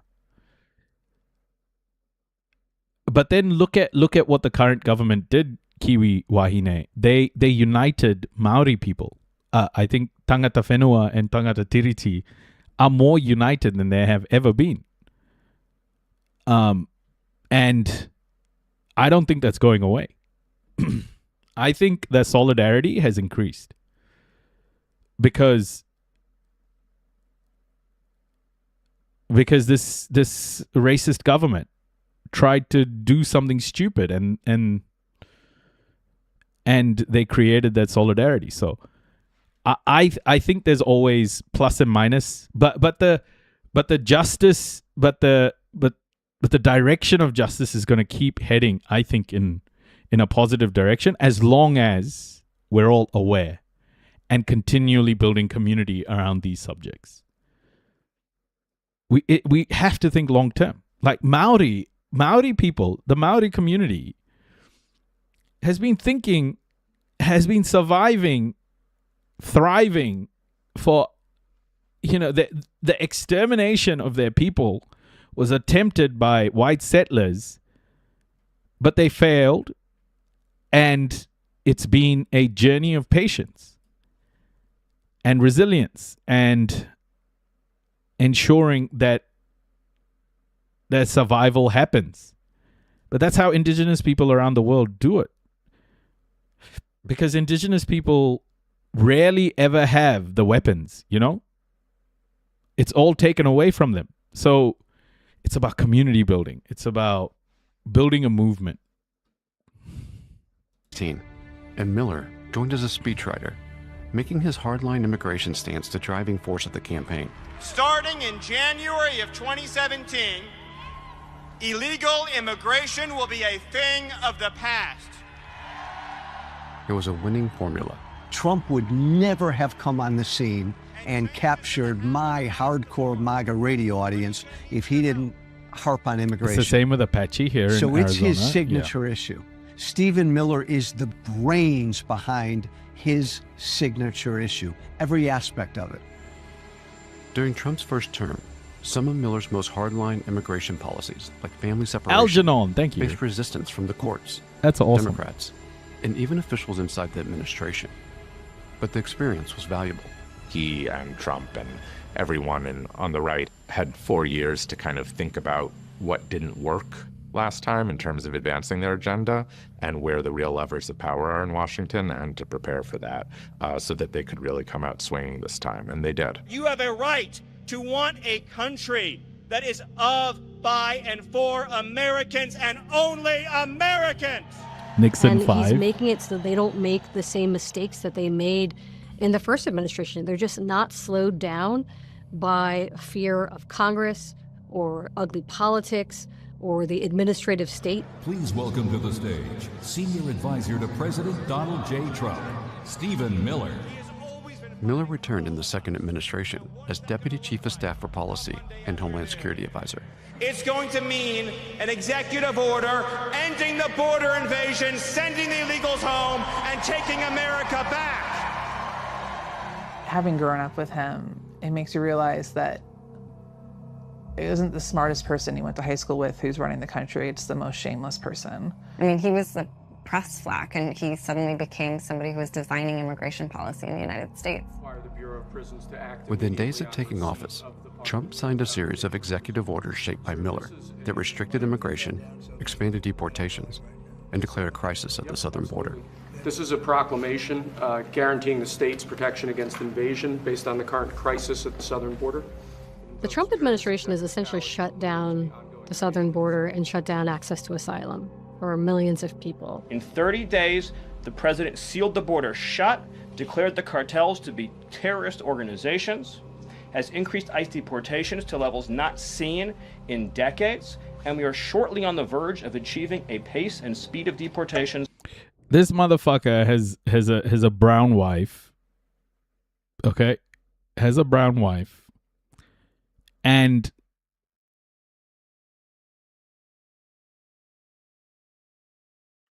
lives on fucking Native American land.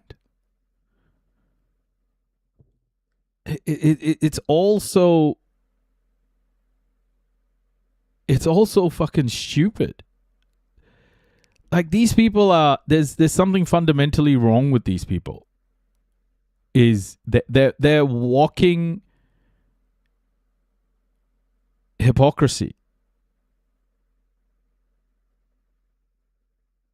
It's just the weirdest stuff. They just want to be evil because it's fun for them. They love the control. They love the power. This country has never before seen. Thank you. To see the impact of these policies for ourselves, we traveled to the southern border in California. The administration has expanded construction of the border wall here, and aid groups say fear of detention and deportation is keeping many migrants away, leaving some stranded in dangerous border cities in Mexico. They say that illegal border crossings here are at an all-time low, which the Trump administration claims is evidence that Stephen Miller's immigration agenda is working.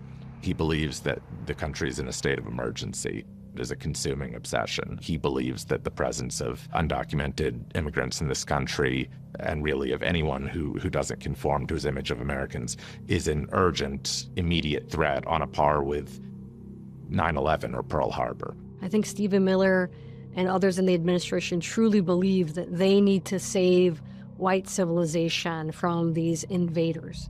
These people chose to invade us. So there's a lot of concern from the corporate media about the invaders, but they chose to invade us. Miller is able to influence the pace and focus of deportations through his role as advisor to the Department of Homeland Security. There have been problems with the Department of Homeland Security for its entire history, but they have regarded themselves as rule-bound. Trump and Miller are not the first to direct large-scale deportation efforts. In fact, I was secretary when Obama was given the nickname Deporter-in-Chief, which I don't think he was very happy about. Under the Obama administration, Homeland Security Secretary Janet Napolitano oversaw record levels of deportations. So we set clear priorities. Those who were in the country illegally, who had committed other crimes, those who were known gang members or security threats, and those who we caught within 120 miles of the border, we would actually put them into deportation before they got into and settled in the United States. They've eliminated those priorities, which is why you see these bottlenecks and why you end up seeing the system not working the way that they want it to, because when you go after everybody, you end up stuck. In the spring of 2025, reports circulated that Miller was frustrated with the pace of deportations. Using his influence within DHS, he pushed to expand immigration raids far beyond the southern border. And so on a day-to-day basis, you're going to see exponentially larger numbers of illegal aliens being arrested and removed from the interior. This has to be a really good sort of place to just say that we cannot fight a class war without dismantling white supremacy and white privilege. I will say it again and again. White supremacy and white privilege completely takes away the ability for class solidarity. And it needs to be dismantled if we truly want to fight an effective class war. Yes. It was an unprecedented move, enabled by a massive infusion of cash into an agency with little oversight, now under the direction of Miller. And that money, coupled with the legal authority that they've had since the 9/11 attacks and since the creation of the Department of Homeland Security, allow them to do their worst. So Stephen Miller is just calling up Border Patrol agents and telling them what to do. Yells at them. He set the 3,000 arrests per day quota. He's the brains in the White House right now. Because the truth is, Trump doesn't give a about any of this. Over the following months, Miller oversaw the deployment of federal agents in immigration enforcement operations in at least 10 cities, including Chicago, Portland, Oregon, and Charlotte, North Carolina. In Los Angeles, a senior Border Patrol officer, Gregory Bavino, was recorded telling agents to aggressively detain anyone who made physical contact with them. Arrest as many people that touch you as you want to. Those are the general orders all the way to the top. Everybody gets it if they touch you. You hear what I'm saying? These are federal law enforcement agents. They have a badge. They're all authorized to carry guns, etc. But to me, that also requires certain standards of professional behavior.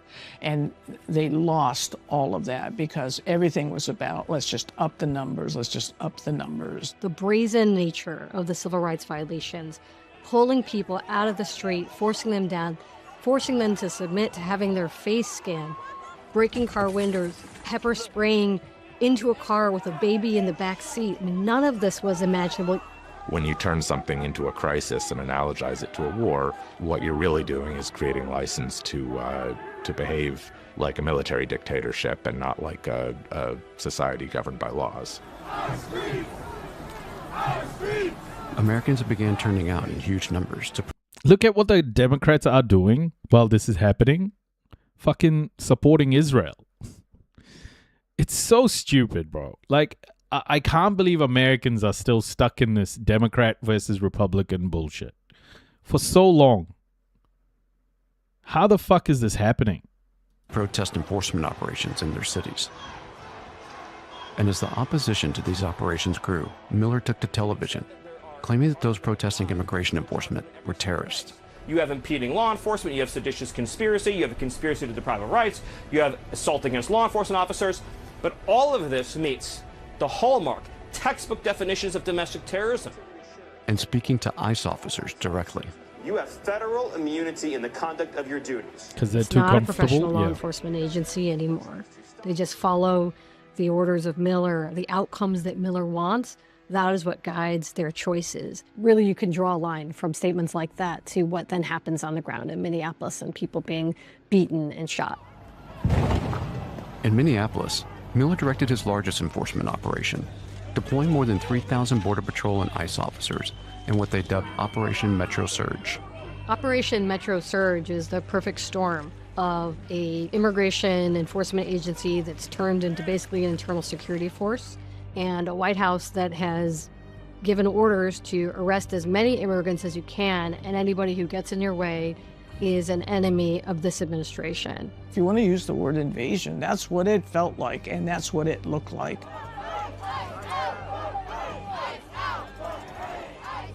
Across the country, hundreds of people protesting ICE have been arrested, and many of them charged with impeding federal officers. This is ICE's detention facility in Minneapolis. Protesters have been out here since early this morning. Security forces have told them to disperse and have threatened to use tear gas. They're bringing in more officers now. Hey, Jimny. Here they come, and they're wearing masks. More than 50 protesters were arrested in one day alone here. Might as well be the Ku Klux Klan. These people from ICE, they have no respect for us. They have no respect for the Constitution of this country. They're a secret police force, and they're doing whatever the hell they want to do. At least 146,000 immigrants with no criminal charges have been arrested during these operations, according to the Washington Post. 146,000? Oh my goodness. No one I know is happy with our system. Literally no one. Yeah, but they'll go to the ballot box, right?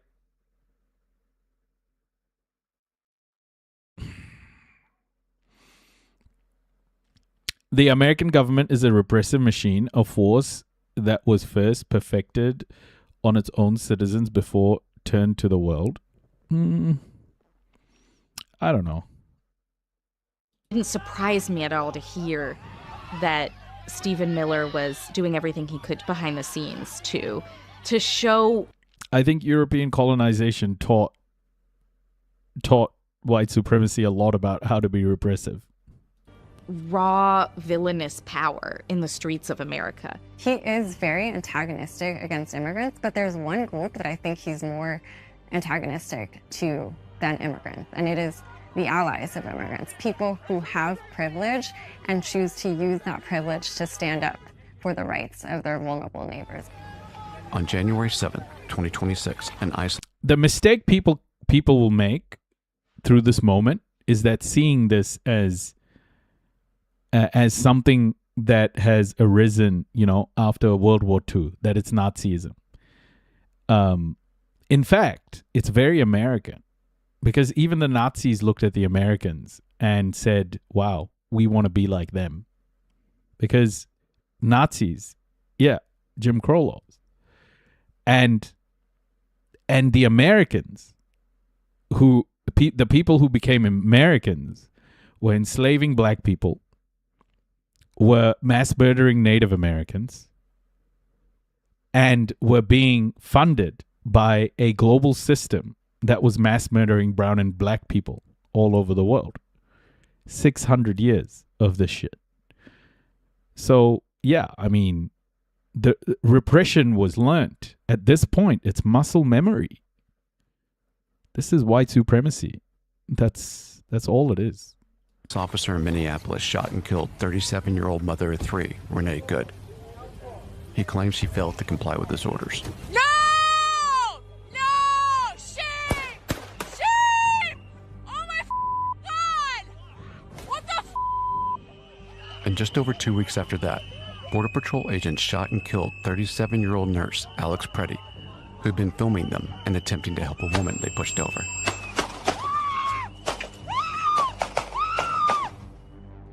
By the way, there was also an African-American, a black person, a black man who was killed as well. I can't remember his name. Do you guys know his name? Because he often gets left out by all of these commentators. I don't know why. Keith Porter, that's the name. Yes, Keith Porter. I don't know why he never shows up here. He got killed by ICE too. Shortly after Preddy was killed, Stephen Miller accused him of being a domestic terrorist. A terrorist is not a protester in Minneapolis. What do we want? What do we? Yeah, correct. Correct. A terrorist is not a protester in Minneapolis. A terrorist is someone who serves in the White House. What? And when do we want it? We went to a protest just days after Preddy's killing. It's hard for me to capture for you how big this protest is, but I can't see the end of it yet, and it's been going for a while, flooding down this major street, and it goes down that way and that way, and it's just everywhere you look. It's people here for this march. This is a massive statement by the people of Minneapolis. We cannot have these people killing our neighbors, our friends. Yeah, someone actually typed it in chat. Who typed it in chat? Hold on. Yeah, Tracy typed it. UK's Minister of Defence has resigned because of military budget. UK Defence Secretary John Healey has resigned after explaining to you that I would not be able to accept a DIP settlement that does not give our forces the resources they need. I am now left with no other option than to submit my resignation as your Defence Secretary. Oh! Did John Healey want more budget? Did he want more money? Did he want more money?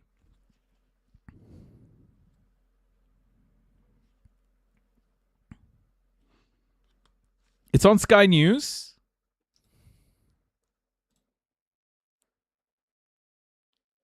Oh my goodness. Here we go. In Plymouth in the constituency, loving being a Labour MP. Oh, bro, this prick is the guy who killed so many Palestinians, helped Israel kill so many Palestinians. Jammy cuck. We've got an amazing opportunity here. We've still got time. We can still do this. Absolutely, I believe that. We need to have the right leader in number.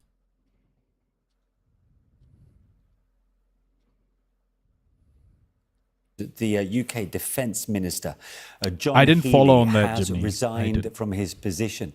This is just reaching us news from Westminster. The UK Defence Minister, John Healey, has resigned. Let's go to Deborah Haynes and speak to our correspondent about this developing story, our Defence and Security editor. Deborah, the first thing that comes to mind is the Defence Investment Plan, but what do you know? I mean, he's actually posted a letter on social media, his resignation letter, and I think that is really what we should read, his own words. Obviously, an absolutely extraordinary development underpinning the Strawberry fact that Jesus. The Ministry Welcome. of Defence does not believe that the money it's being given can fund the required rearming of the armed forces at a time of escalating threat. He says that I am proud for what we've done in less than 2 years as a Labour government. We've stepped up to lead international. What do you mean by climate deportations? Climate deportations. So we went through the story just before. Donald Trump is targeting countries for not just deportation, but also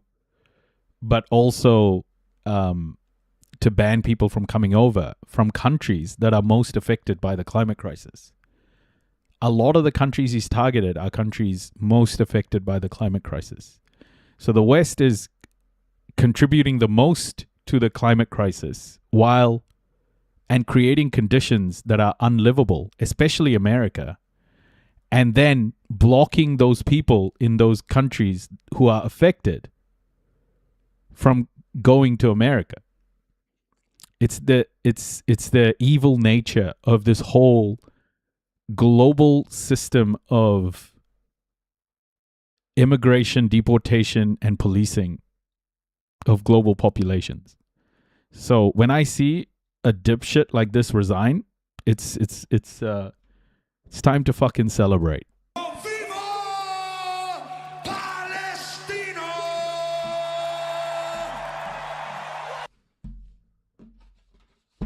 You know, let's all celebrate. John Healey. He should kiss my ass. Nationally for Ukraine, with the Coalition of the Willing, the Defence Contact Group, established Britain as a leading voice for Europe in NATO, raised defence spending to 2.5% of GDP 3 years earlier than anyone expected, launched the deepest reforms in 50 years, won the biggest UK defence export deal for decades, published a first-of-its-kind strategic defence review, gave our armed forces the biggest pay rise in nearly 20 years, boosted military morale, fixed over 1,200 of the worst forces families' homes, really important matter for John Healey, reset relations with European allies, and signed major defence agreements with Germany, Norway, and France. And he talks about how you have led this as Prime Minister, earning wide respect at home and abroad. Like me, I know you're exceptionally proud of our forces and of all those who work in UK defence. And then he says, we came into government recognising Britain faced a new era of threat, which demanded a new era for defence. The SDR we jointly commissioned set the 10-year vision to transform our armed forces, strengthen alliances, invest in the technology that is changing warfare, and back British industry to make defence an engine for growth. This new era for defence required further investment through the Defence Investment Plan. The excellent and extensive cross-government work that completed in January, overseen by you, me and the Chancellor, confirmed the scale of the challenge and the rising demands on defence. Since then, you have been unable, and the Treasury has been unwilling, to commit the resources that the nation needs to defend the country at this time of rising threats. So think about that for a second. There is no war happening in the UK. So what do they mean by defend the country? What do they actually mean by defend the country? It isn't the borders in the UK that they're talking about when they say defend the country. It's the borders they've created outside of the country to police global populations. Right? So John Bell says we need to be configuring our defense to avoid war. The best way to avoid it is to prepare for it. Fuck, man. Since then, the demands on defence have increased still further. as have the UK commitments you have rightly made to allies. Conflicts in the Middle East, with the UK now leading the multinational Strait of Hormuz military mission. High North security, with the UK now leading NATO's Arctic Sentry mission. Increased Russian activity towards the UK and NATO nations, and increased attacks in Ukraine, with the Paris Agreement confirming a British deployment to Ukraine after a ceasefire. We have worked to secure a defence investment plan that does two things. Word on the street is that the UK economy falls first. First, deals with the increasing operational demands on defence now, and step up the SDR actions to meet the increasing threat. Second, So you see this guy, right? Essentially in his letter, what he's saying is what we've spoken about so many times, and why I despise the notion that Israel, the Jews, the Zionists are controlling the world. I despise it because of this. This is a great example. Because what is happening right now is the West is perceiving this current moment in time as a fight for the West's survival. It's looking at the Middle East, it's looking at Ukraine, it's looking at the South China Sea, it's looking at all of these regions and going, we have to defend this no matter what. They are fighting, or they at least perceive like they're fighting for survival as the Western Bloc. What the West hates more than war, or war on its own soil, is becoming irrelevant. As Western power starts to fade from the world, we will see more violence happen. And I always felt like, how is this possible that Europe and the UK and Canada, the G7 basically, aren't acting against Israel? Like, why aren't they acting? Of course, one of the explanation that comes is Israel controls everything, or the Jews control everything, or the Zionists control everything. You know, that's one of the things that comes out of all of this. But the more you understand the world and the geopolitical moment that we're in, what you start to realize is the West is perceiving this moment as an existential threat. The West is fighting, or believes it's fighting, for its existence. And that's why they will not sanction Israel. Because in this moment, when Israel is fighting the powers that they perceive to be, evil and anti-West, why the fuck would they sanction that? It would be like shooting themselves in the foot. It would be like the West sanctioning itself. Hence why the bombs keep flowing to Western allies. Hence why the sanctions keep happening to the enemies of the West. So this is a great example. A guy like John Healey resigning with this letter is a great example of the current state of Western mentality.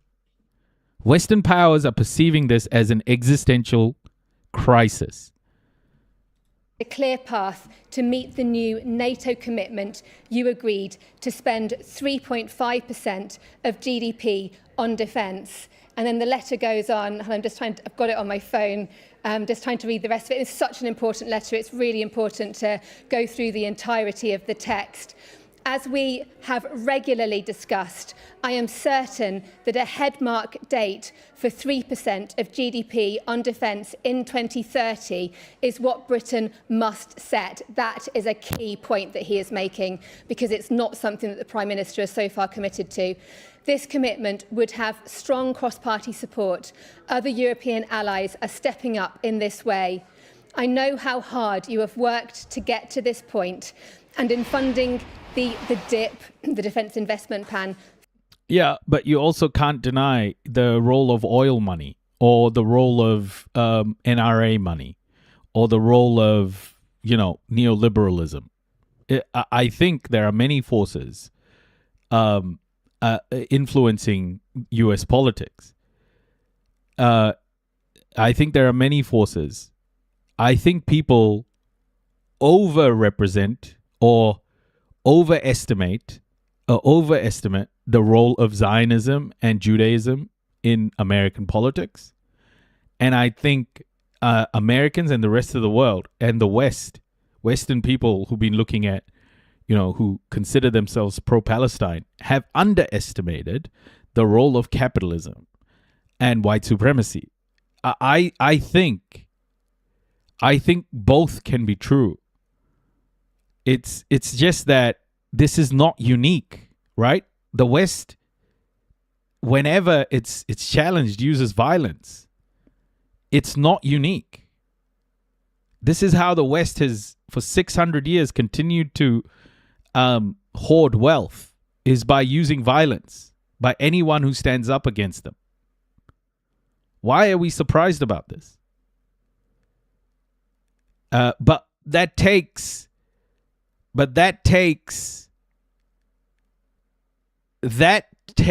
understanding how the world has got to this point. Okay? There's the religious aspect of it is being weaponized. I honestly, but I do think people overestimate the role of religion in all of this. When it's capitalism, white supremacy causing this, it's an old empire that is continuing to fight to keep its power, and yeah, it's an empire built on white supremacy and Christian patriarchy that continues to do this, right? So, I'm not going to deny there's a religious aspect to it, but this is muscle memory, man. I fully recognise the strain this places on colleagues in other departments, Trey. Both now, as you have required spending switched into defence, and in the future.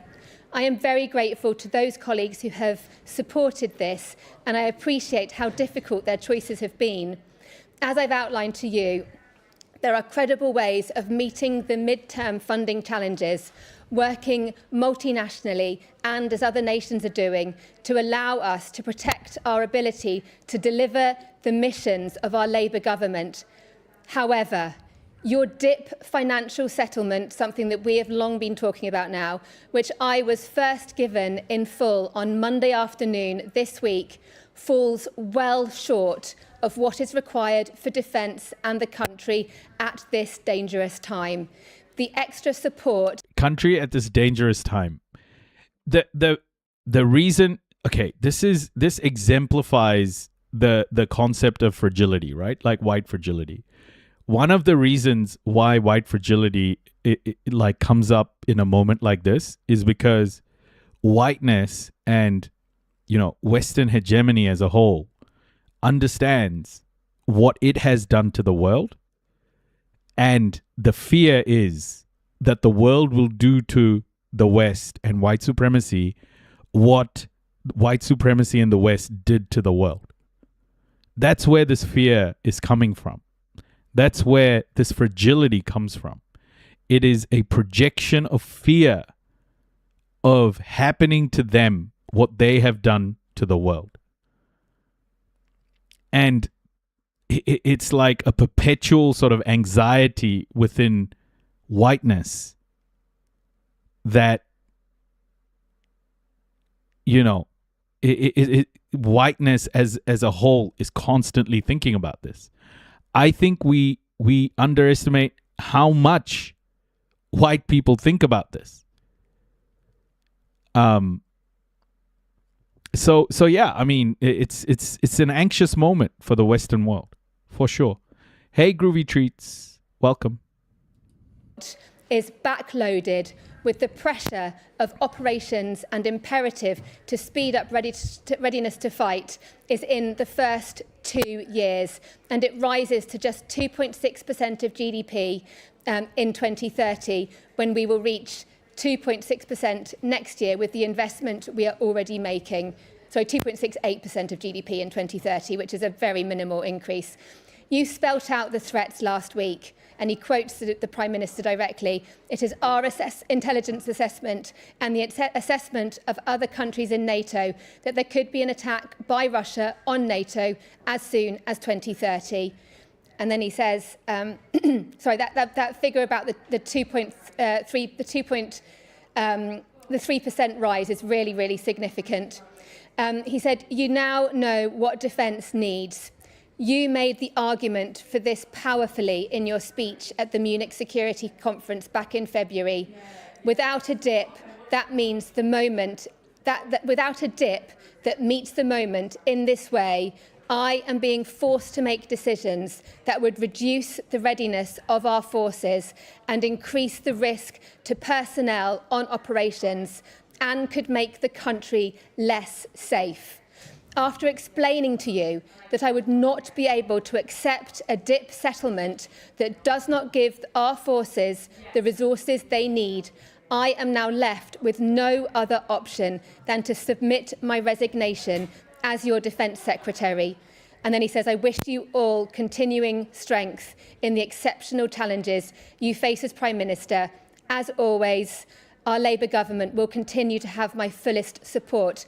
And that is an extraordinary letter from the Defence Secretary. As me personally speaking as a journalist who has covered defence for so long and has been talking for so long about just how hollowed out our armed forces are, and how when the government talks about the need to rearm and the need to be strong and the need to spend more, and then they only do piecemeal actions that everybody behind the scenes knows is not enough. John Healey, the Defence Secretary, he is a very loyal member of the government. He has clearly, this letter sets out, been fighting very hard behind the scenes, trying to make the arguments that the country now, with the threats that they face, and he will know all too well what the intelligence assessments are, and he also knows all too well what the gaps in capability are for the armed forces.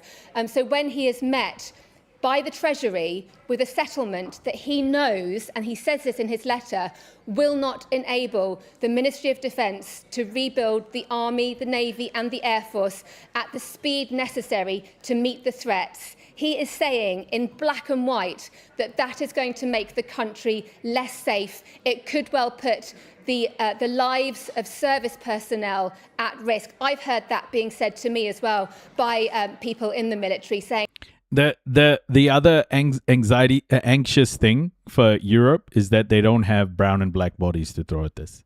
They don't have the colonies anymore. They can't just get the people they're whipping and picking their cotton and growing their wheat. The people they're looting from, they can't throw on the front lines anymore. It's got to be their bodies.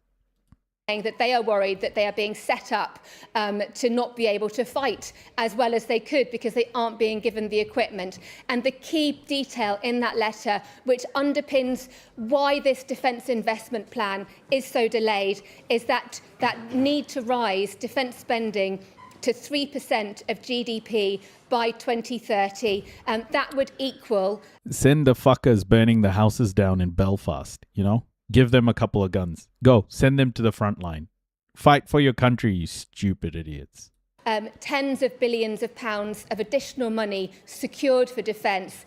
As it stands in this letter that we have just seen from John Healey, the ambition within the defence investment plan was only to inch up defence spending from a target of 2.6% by next year, and that includes 0.1% for the intelligence services, so not core defence, and just to inch that up to 2.68%, well short of what is needed. And he talks as well, doesn't he, about how the threat is now. The Prime Minister himself has said there could be an attack from Russia against a NATO ally by 2030. If that is truly what is believed, then why is the government not spending more faster? That's clearly an untenable situation for the Defence Secretary. And I think we really do need to look hard at the other defence ministers, the military chiefs too. This is an absolute crisis for the government, for the Prime Minister, and clearly the Ministry of Defence now making very clear that they cannot accept the amount of funding they are currently being given. Yep. Protect your bullshit. Why do I feel weirdly? UFC installation at the White House? Oh my gosh.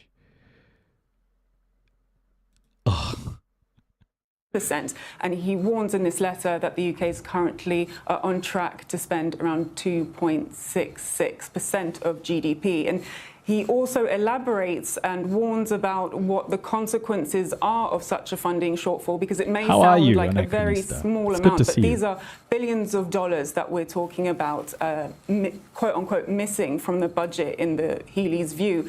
And he is saying that that shortfall is potentially putting the UK at risk, and that it could put military personnel at risk. And the wording of the letter, it's very strong in his criticism of British Prime Minister Keir Starmer. He says, "You have been unable, and the Treasury has been unwilling to commit the resources that the nation needs to defend this country at this time of rising threats." He says that... Oh my gosh. Oh my gosh. Look at this. It's a 15-second video, so I think I can show it. Oh, wait. I don't want to do the sound. Oh my gosh. America fucked up World Cup as well. Oh, America. Fuck yeah. Coming again to fuck up the World Cup, yeah. America, fuck yeah. Freedom is the only way, yeah.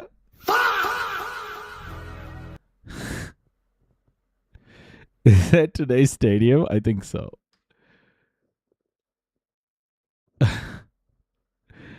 We don't know football. Oh, shit. America.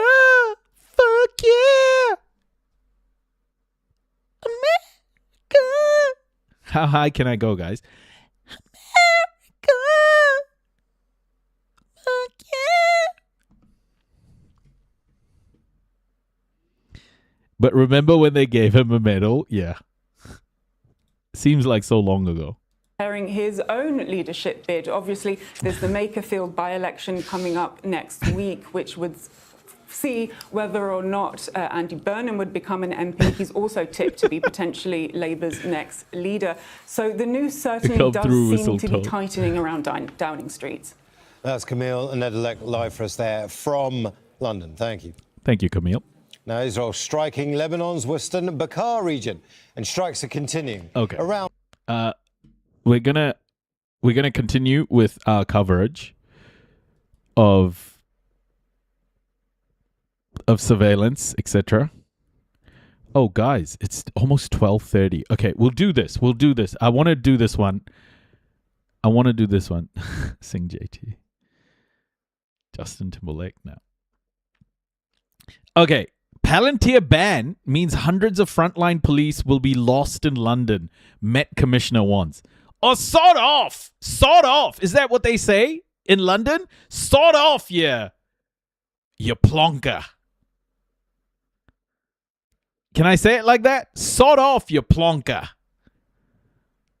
Comments from Mark Rowley comes after Sadiq Khan blocked contract between Force and US tech company.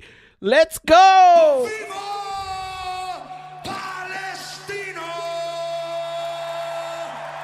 Sod off, geezer.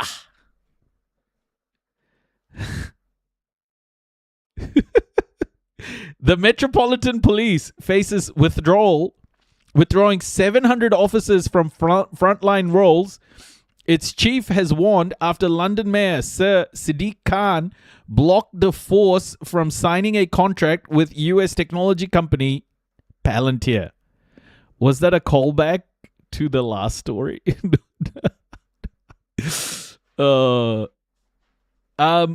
This is good news, Sadiq Khan. Sir Mark Rowley. Bro, these are all sirs. What are they doing? Why are they all knighted? Do they not know that? What's that pedophile's name? He was knighted too, right? Like, what was his name? Andrew Mountbatten? No, not Andrew Mountbatten. The other guy. He was a sir too. Sir, have you watched Savile? Yes, Jimmy Savile. That's the guy. Hold on. Here's what I think about your knighthood. Here's what I think about your knighthood.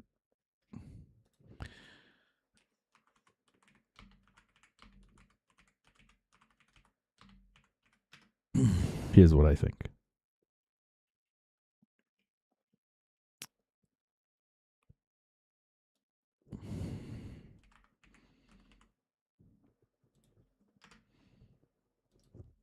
One sec.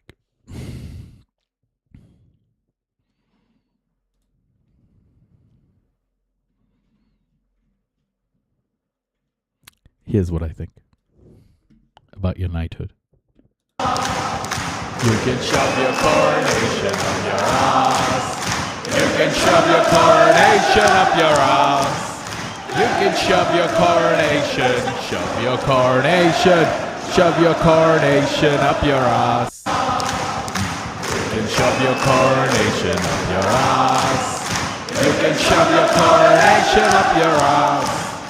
You can shove your coronation, shove your coronation, shove your coronation up your ass. You can shove your coronation up your ass. You can shove your coronation up your ass. You can shove your coronation, shove your coronation. What a beautiful song. It's beautiful, isn't it? It's like an earworm. Unrelated, but in the UK we have a columnist for, I think, The Spectator called Sophia Money Coots, who just writes articles about how young people need to stop buying avocado toast so they can buy a house like she did with help from her parents. Great. Corn Nation. Lizzie in the box. Lizzie's in a box. Yeah. Beautiful. See, that's the kind of music I'm into. You know? That's the kind of music I'm into. I love it. Sir Mark Rowley said, Khan's decision. That's Sir Khan to you, buddy. Sir Khan's decision meant planned efficiency gains would not be achieved and that reductions in staffing would compel the Met to review and then reset downwards performance targets for the current financial year. The Commissioner delivered the warning in a paper for Thursday's meeting of the London Policing Board, the first since the Mayor's office in May vetoed a $50 million contract between the Met and Palantir, which would have used AI to transform aspects of the force's efficiency. Oh dear. Sod off, you plonker. Oh my, did you actually clip that? Oh no. You clipped it? Yeah. You plonker. Can I say it like that? Sod off, you plonker.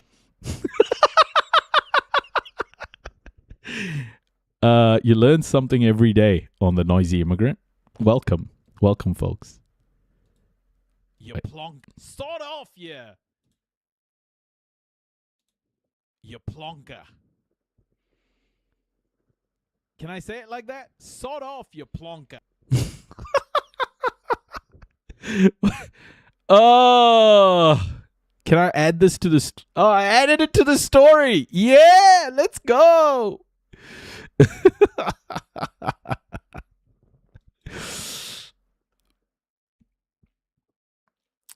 The Met has anticipated the deployment of Palantir's unified operational analytics software would allow it to make 500 staff cuts out of a total of 46,000 officers and civilian staff solely through efficiency savings, according to the paper. But good enough, bro. Yeah. But the Mayor's Office for Policing and Crime, which oversees the force, barred the force from signing the planned contract, raising concerns about whether the proposed deal offered value for money and citing clear and serious breaches of procurement rules. Yeah. Palantir can measure G's nuts. AI gonna take up the slack? Yeah. Palantir has previously secured a pilot program with the Met and was the only provider considered. Khan also questioned whether Palantir, which has become increasingly contentious in the UK because of its work in the US defense sector, shared the values of London. Rowley wrote in his report following Mopac's decision, "We are now in a scenario where, in the absence of additional new funding, we must identify and implement in-year cuts to our services to Londoners." Oh, less cops? Less cops?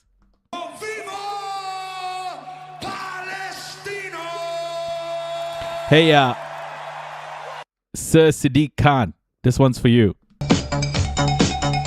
Well done, my boy. देखा मैंने कितना अच्छा dance करता है?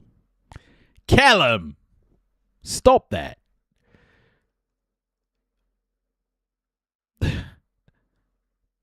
The force had planned to use technology to automate administrative and research-heavy areas of its work, Rowley said, adding that he had hoped the new technology would ensure nearly all the 1,150 staff cuts needed in 2026-27 could be made without affecting frontline services.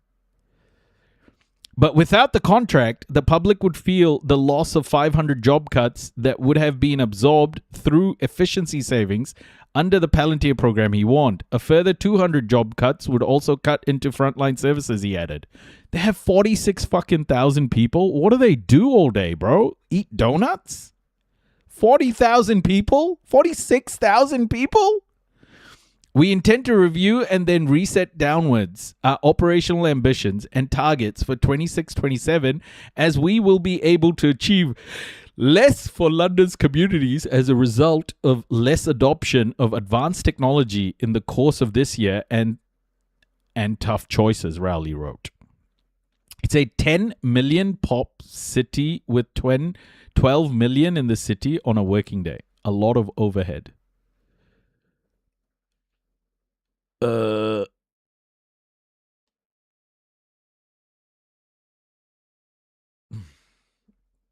I don't know, man.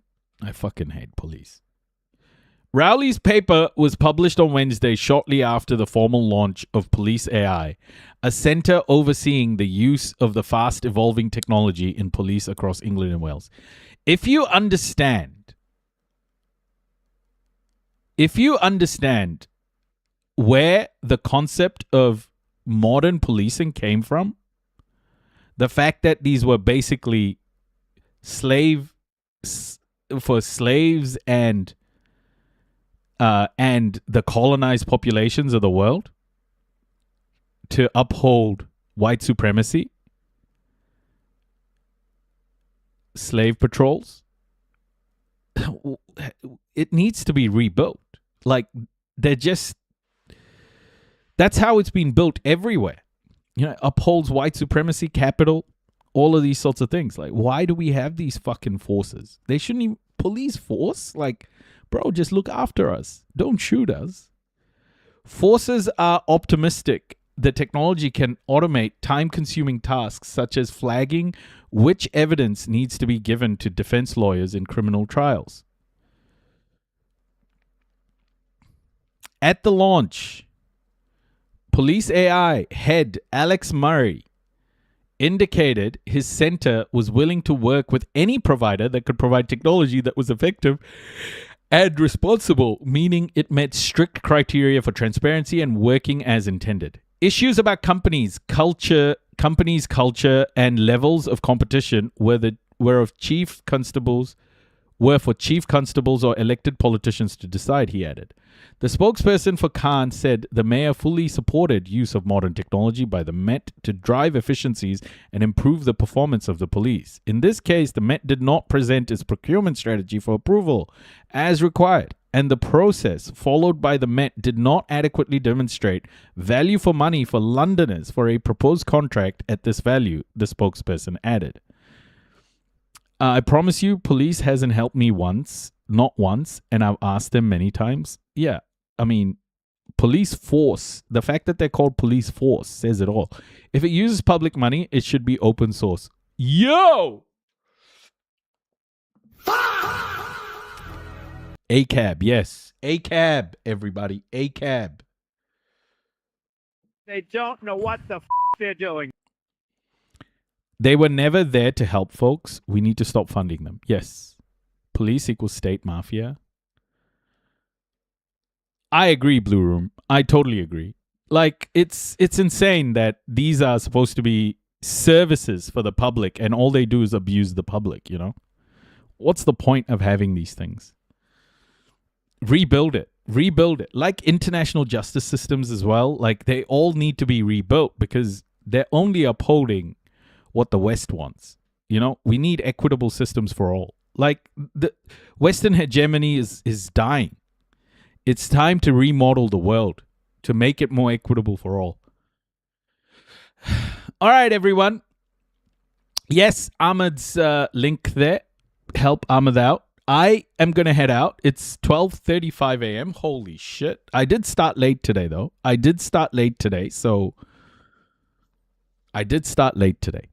But thank you so much, everybody, for being here. Love to all of you. As always, I appreciate all the support I get here from this community. And you guys are awesome. Thank you so much for being here. Who are we raiding, folks? Who are we raiding? Twitch. We need to raid somebody. We need to show someone the love that Neuro showed us. We need to show someone the love that Neuro has shown us. Roshan! Kia ora. We will stay up to keep the world turning, yay. Oh, Shy's on. I like the discourse with Brandon. Have we raided the discourse? Shall we raid discourse? Do you guys like the discourse? I don't think I've raided the discourse before. Have I? I've rated Shy. I've rated Zach. I've rated Struggle. What do you guys think?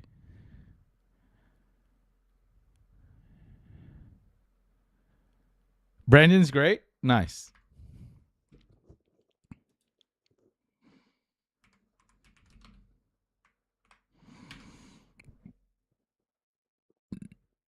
Let's go. We're rating the discourse. Amira, how are you? Salam.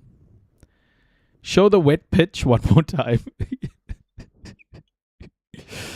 I don't know if I saved it. I think I don't think I saved it. Oh no, I did. There it is.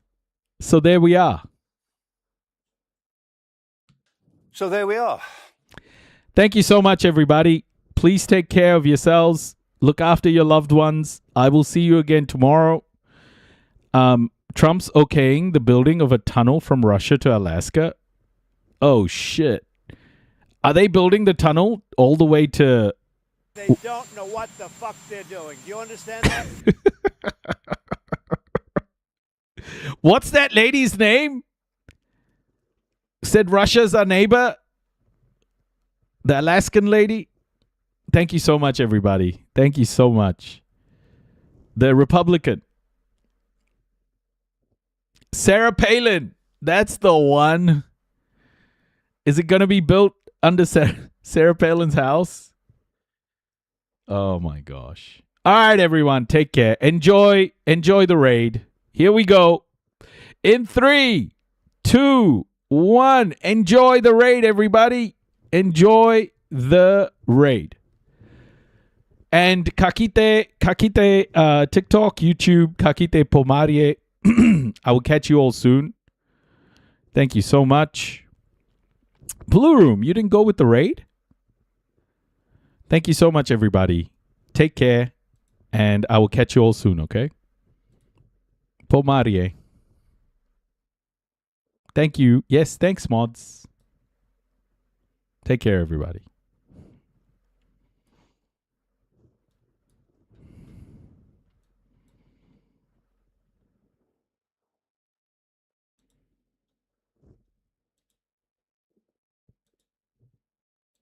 Okay. And YouTube and Twitch. You got to do it manually. Nice. Take care. Catch you soon, everyone.